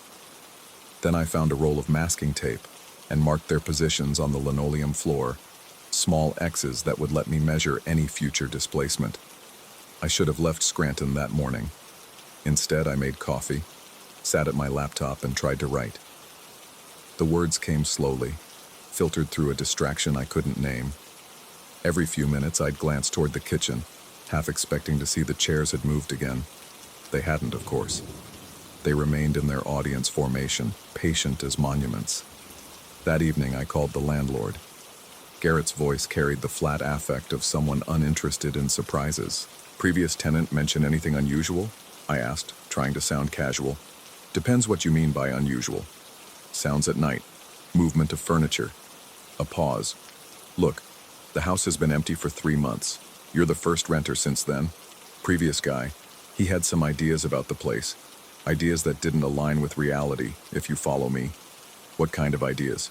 "The kind that make a man leave in the middle of the night without taking his security deposit." Garrett hung up before I could ask more questions. The second night of sounds came at 3:30 a.m. exactly. This time I was ready, lying awake with my phone's voice recorder app prepared. The footsteps began their impossible ascent, and I captured every creak, every groan of phantom wood. 15 steps just as before, ending in that profound silence. I played the recording back immediately. It was perfect. Too perfect. The audio quality was crisp, each footstep distinct and resonant. If this was some kind of hallucination, my phone was apparently having the same delusion. In the morning, the chairs had been rearranged again. This time, they'd been moved closer to the wall, as if someone had decided the audience needed a better view of whatever performance was supposed to take place there. I photographed the new positions and measured the displacement, exactly 18 inches forward from their previous spots. This pattern continued for a week. Every night at 3:30 a.m., the phantom staircase. Every morning, the chairs moved incrementally closer to the empty wall. I documented everything with the methodical obsession of a scientist studying an impossible phenomenon. Photos, measurements, audio recordings, detailed notes about temperature changes, air pressure, even the behavior of the house's pipes and electrical systems. The rational part of my mind, the part that had been trained in skepticism by years of research and fact-checking, began constructing explanations, Carbon monoxide could cause auditory hallucinations, though the house's heating system was electric.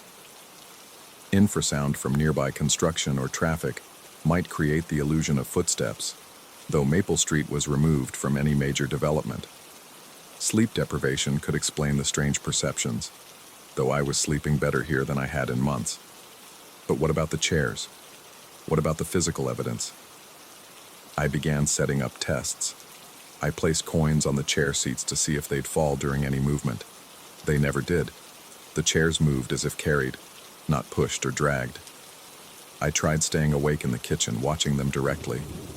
On those nights, nothing happened, though I'd still hear the footsteps from whatever room I occupied. It was as if the house was camera-shy, unwilling to perform its strange theater when observed directly. 2 weeks in, I made a discovery that changed everything. I'd been exploring the basement, really just a crawl space with delusions of grandeur. When I found them, dozens of photographs scattered in a corner behind the water heater.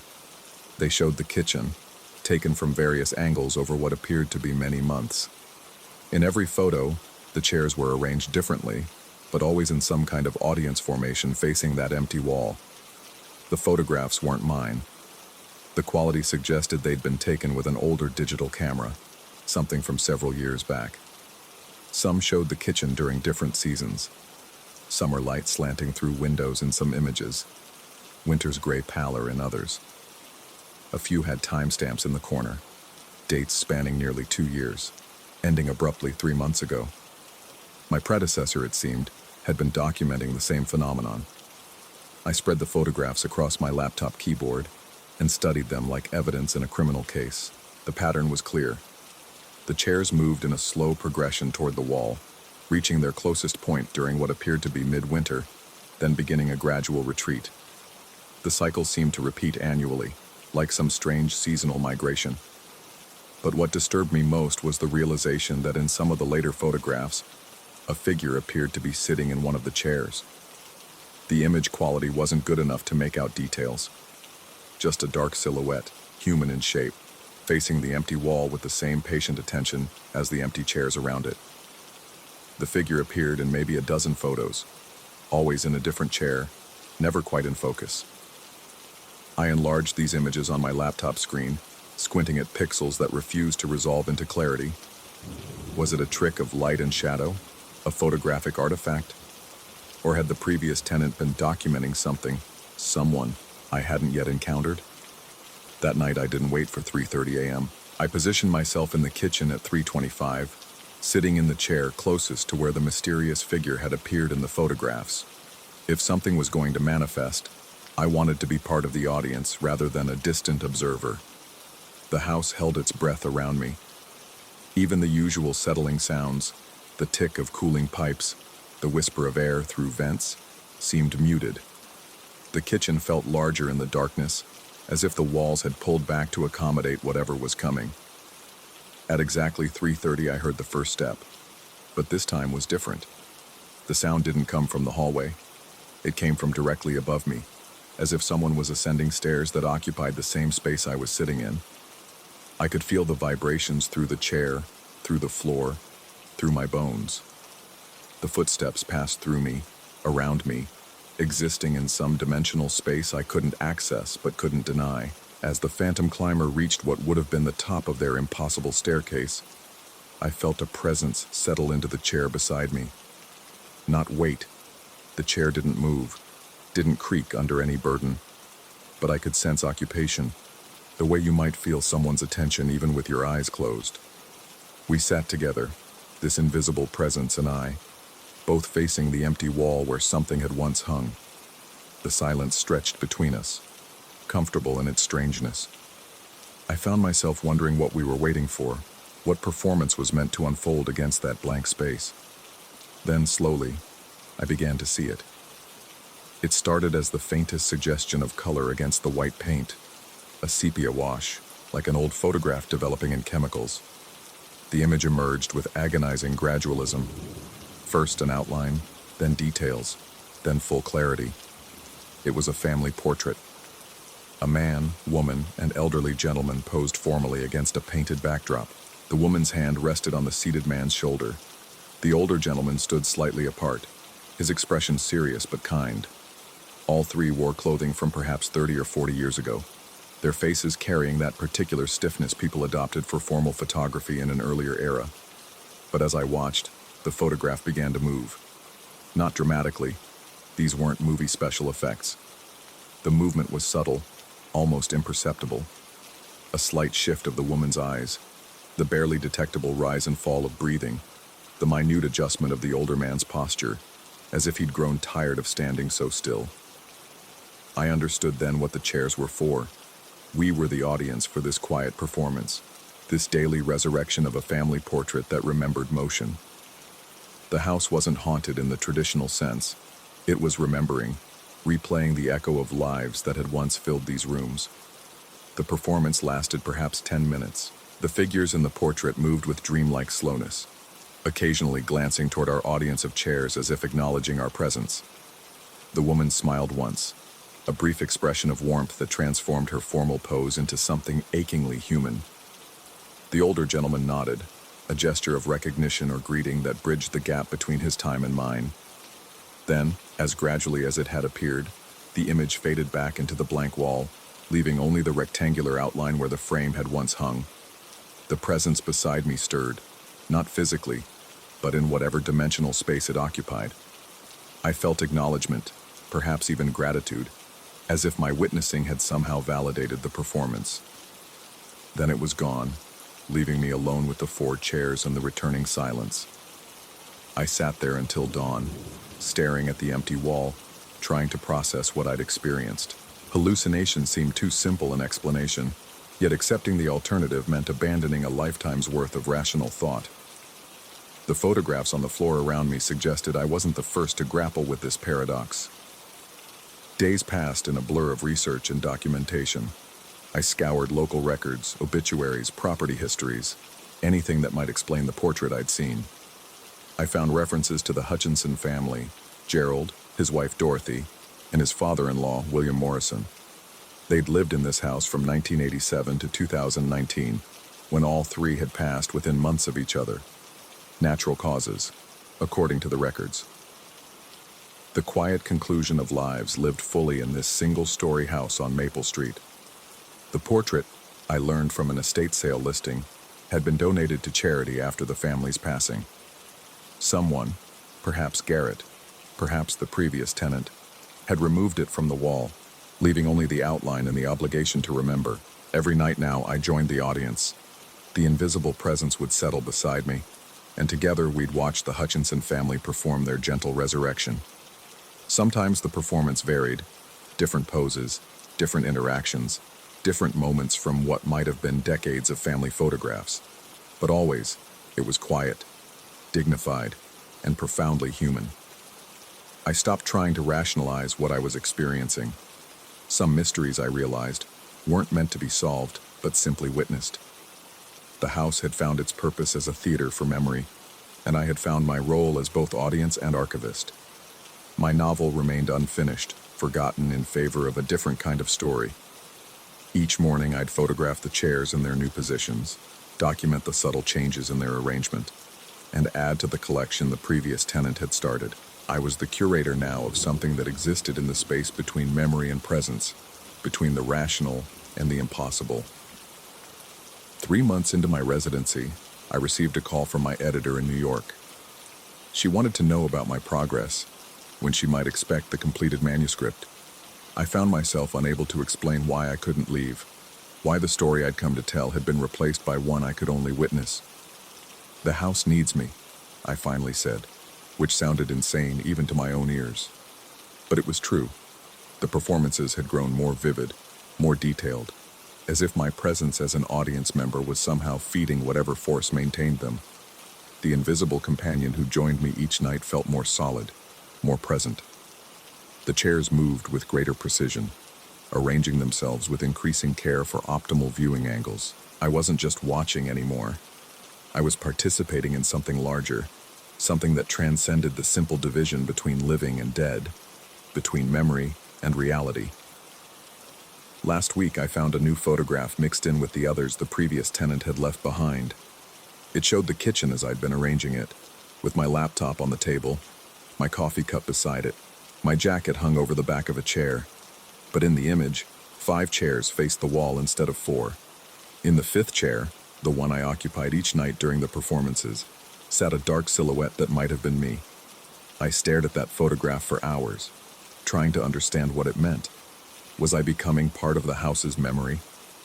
Would the next tenant find pictures of me sitting in patient attention, waiting for performances that existed in some dimension beyond normal perception? The possibility should have terrified me. Instead, I felt a strange peace. Tonight, I'll take my place in the audience once again.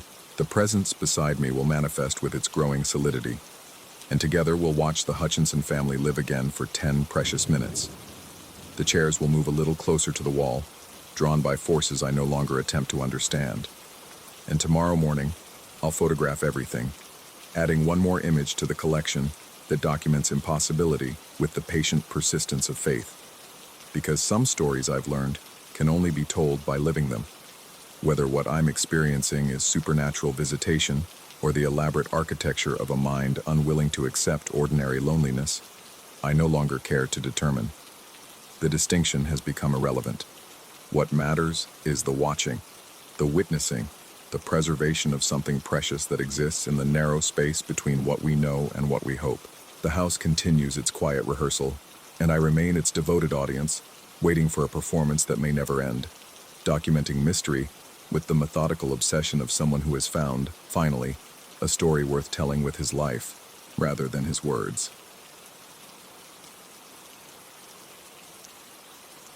Story 14.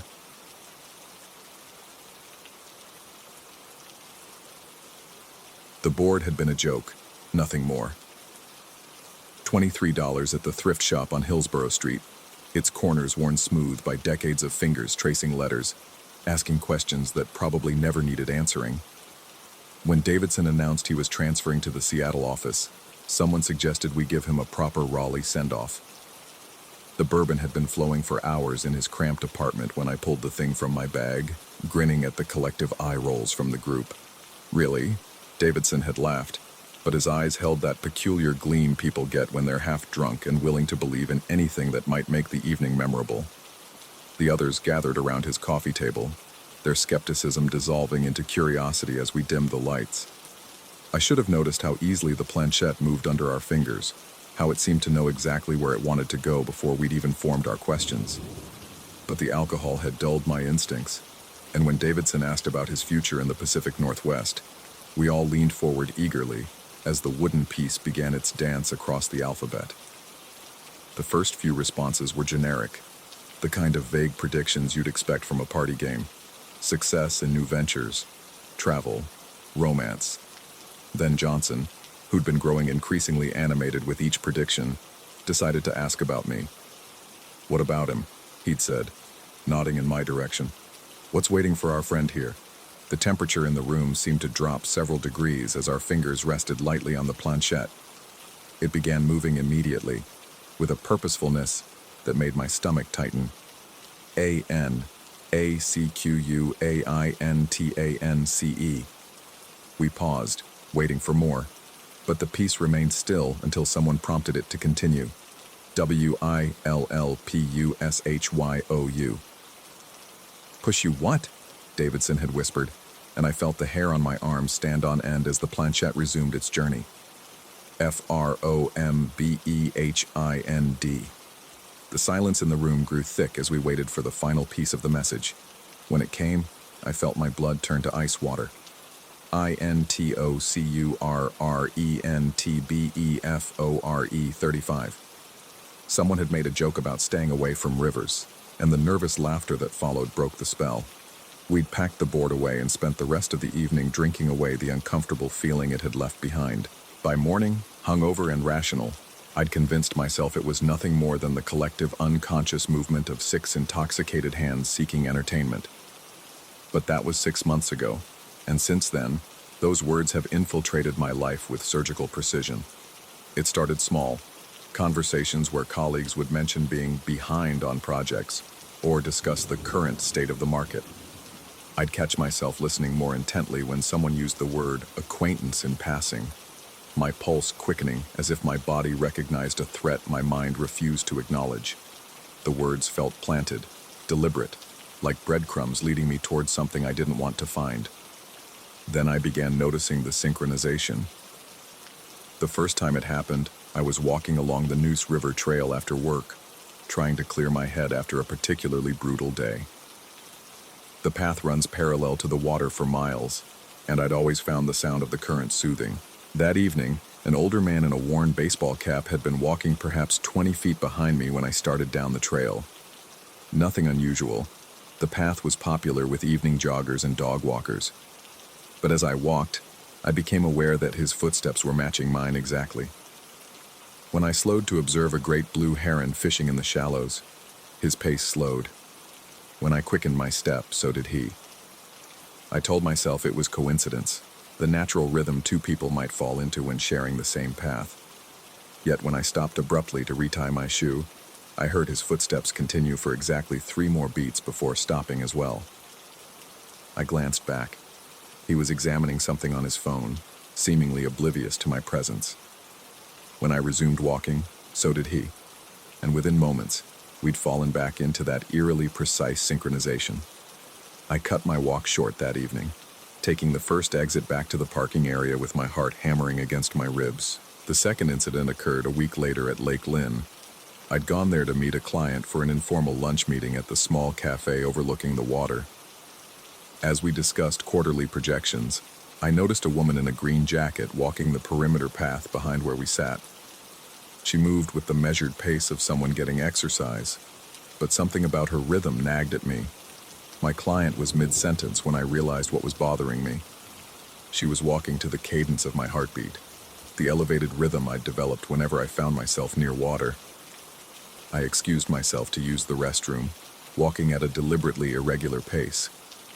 Through the cafe's window, I watched her adjust her speed to match mine, stumbling slightly as she tried to accommodate my erratic gait. When I sat back down, my client asked if I was feeling all right.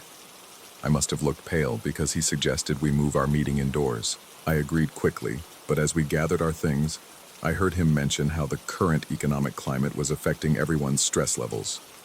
That word again. Current. I started avoiding water entirely. No more river trails, no more lakeside meetings, no more evening walks through the neighborhood where the storm drainage creek ran behind the houses. I found alternate routes to work that didn't cross any of the bridges over Crabtree Creek. I declined invitations to restaurants with waterfront patios and made excuses when friends suggested kayaking or fishing trips. But the synchronization followed me to dry land. At the grocery store, I'd notice other shoppers falling into step behind me as I moved through the aisles. Their cartwheels would begin to match the rhythm of mine, creating a soft percussion that made my skin crawl. In parking lots, I'd hear car doors slamming in sequence behind me, timing themselves to my footsteps on the asphalt. Even in office buildings, the elevator's mechanical hum seemed to adjust its pitch to match my breathing when strangers joined me for the ride. I began documenting everything: times, locations, descriptions of the people who seemed to be unconsciously mirroring my movements. The file on my computer grew thicker each week, filled with observations that sounded increasingly paranoid when I read them back to myself. A maintenance worker at the bank who swept the floor in rhythm with my pen tapping. A barista whose espresso machine seemed to pulse in time with my nervous fidgeting. A delivery driver whose truck engine idled in perfect synchronization with my anxious breathing. The words continued appearing in conversations with unsettling frequency. During a team meeting, my supervisor mentioned being pushed to meet new deadlines by someone behind the scenes. A neighbor complained about feeling like an acquaintance rather than a friend to someone she'd known for years. The radio in my car seemed to play an unusual number of songs with lyrics about water, rivers, and currents. I started recording conversations on my phone, convinced that I was imagining the prevalence of these trigger words. But when I played back the recordings, they were there, sometimes multiple times in a single exchange. The statistical probability seemed impossible, yet the evidence was undeniable. My 34th birthday arrived with the weight of impending doom. 11 more months until the arbitrary deadline the board had given me, though I kept telling myself it was meaningless superstition. I'd planned to spend the evening alone, safely away from any body of water, but my brother insisted on taking me out for dinner. The restaurant he chose was inland, a small Italian place with no aquatic themes in its decor. I began to relax as we ordered wine and settled into catching up on family news. The conversation flowed naturally until he mentioned his recent promotion. The whole thing came out of nowhere, he said, twirling pasta around his fork. One day I'm just another face in the crowd. Then suddenly I have this acquaintance in management pushing for me to move up. Someone I'd barely noticed before, working behind the scenes to get me noticed. My hand froze halfway to my mouth. An acquaintance? Yeah, you know how it is in corporate environments. You think you're swimming against the current, then someone throws you a lifeline. He paused, studying my expression. You okay? You look like you've seen a ghost. I forced myself to take a bite, to nod and smile and pretend his word choices weren't sending electric shocks through my nervous system. But as the evening progressed, he seemed to work those specific words into the conversation with increasing frequency. Current events, being pushed for time, acquaintances from work. Each usage felt deliberate, purposeful, as if he were reading from a script I couldn't see. Walking to our cars afterward, I became acutely aware of his footsteps behind me. We'd parked in the same general area of the lot, so it made sense that we'd be walking in the same direction. But as we moved between the rows of vehicles, his pace matched mine with the precision of a metronome. When I slowed to check my phone, he slowed. When I quickened my step to avoid a puddle from the afternoon's rain, he quickened his. You sure you're feeling all right? He asked as we reached my car. You seem on edge tonight. I wanted to tell him everything. About the board, the predictions, the synchronized movements, the recurring words that had begun to feel like a countdown timer built into the fabric of reality itself. But how do you explain to someone that you believe a thrift store Ouija board has somehow programmed the universe to torment you with signs of your impending doom? Instead, I hugged him goodbye and drove home through streets that seemed unusually empty for a Friday night. The radio played nothing but static between stations, and I found myself checking the rearview mirror more frequently than necessary, looking for cars that might be matching my speed, following my turns, synchronizing their movements with mine. At home, I poured myself 3 fingers of bourbon and sat at my kitchen table with my laptop, scrolling through the document where I'd been recording my observations. The entries had grown more frequent and more detailed over the months, painting a picture of a man slowly losing his grip on reality, or discovering a truth too strange to be believed. I was rereading an entry from the previous week when I heard it, a soft scratching sound from the backyard.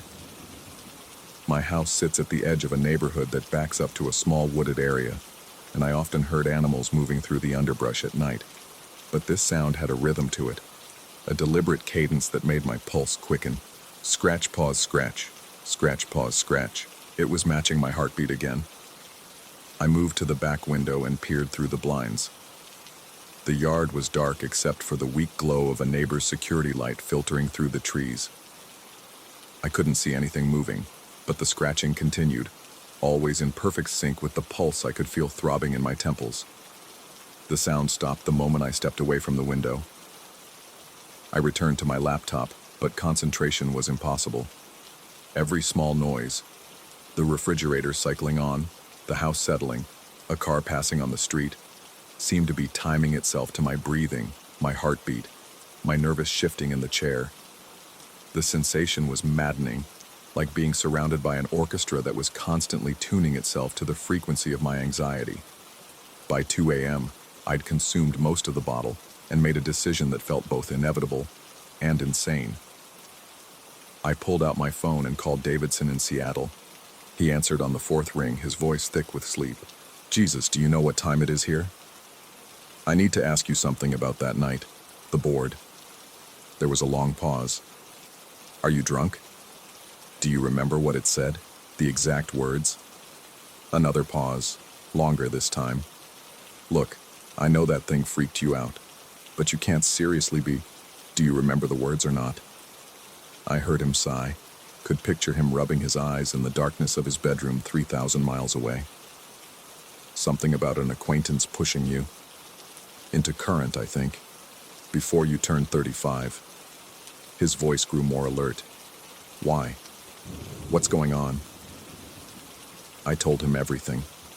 The synchronized movements, the recurring words, the growing sense that reality was somehow being orchestrated around me. He listened without interruption, and when I finished, the silence stretched so long I wondered if the call had dropped. Have you talked to anyone about this? A professional? You think I'm losing my mind? I think you're under a lot of stress, and stress can make us see patterns that aren't there. Remember, we were all controlling that thing together. It's not like it had supernatural knowledge. But even as he said it, I could hear the uncertainty in his voice. We'd all felt something strange that night, something that had made the joke feel less funny and more like a warning we didn't want to heed. After hanging up, I sat in the darkness of my kitchen, listening to the house around me.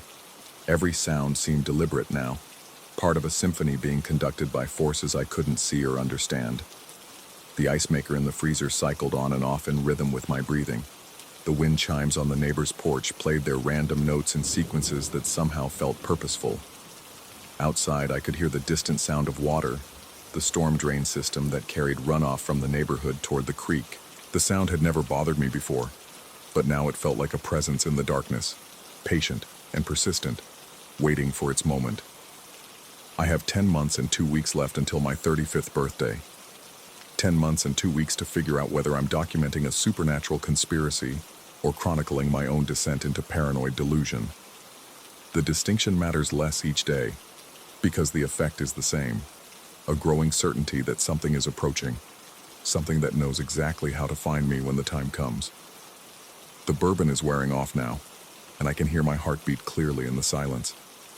Somewhere in the darkness outside, I'm certain something else is listening to that same rhythm, matching its movements to mine, waiting for the perfect moment to step out of the shadows. An acquaintance, the board had said. Someone I barely know. Someone who will approach from behind when I least expect it. Someone who will give me the final push toward whatever current awaits. I check my phone for the time, 3:47 a.m. In exactly 12 hours, I'll have to leave this house and venture back into a world where strangers unconsciously mirror my movements, and casual conversations contain the specific words that spell out my doom. I'll walk through my day pretending to be rational while scanning every face for signs of recognition, listening to every footstep for evidence of synchronization, avoiding every body of water as if my life depends on it. Because maybe it does. The scratching sound has returned to the backyard, soft and rhythmic, keeping perfect time with the pulse in my wrist. I close my laptop and head toward bed, knowing that sleep will bring dreams of dark water and approaching footsteps, of words spelled out in letters I never wanted to believe. 10 months and 2 weeks. The current is already calling,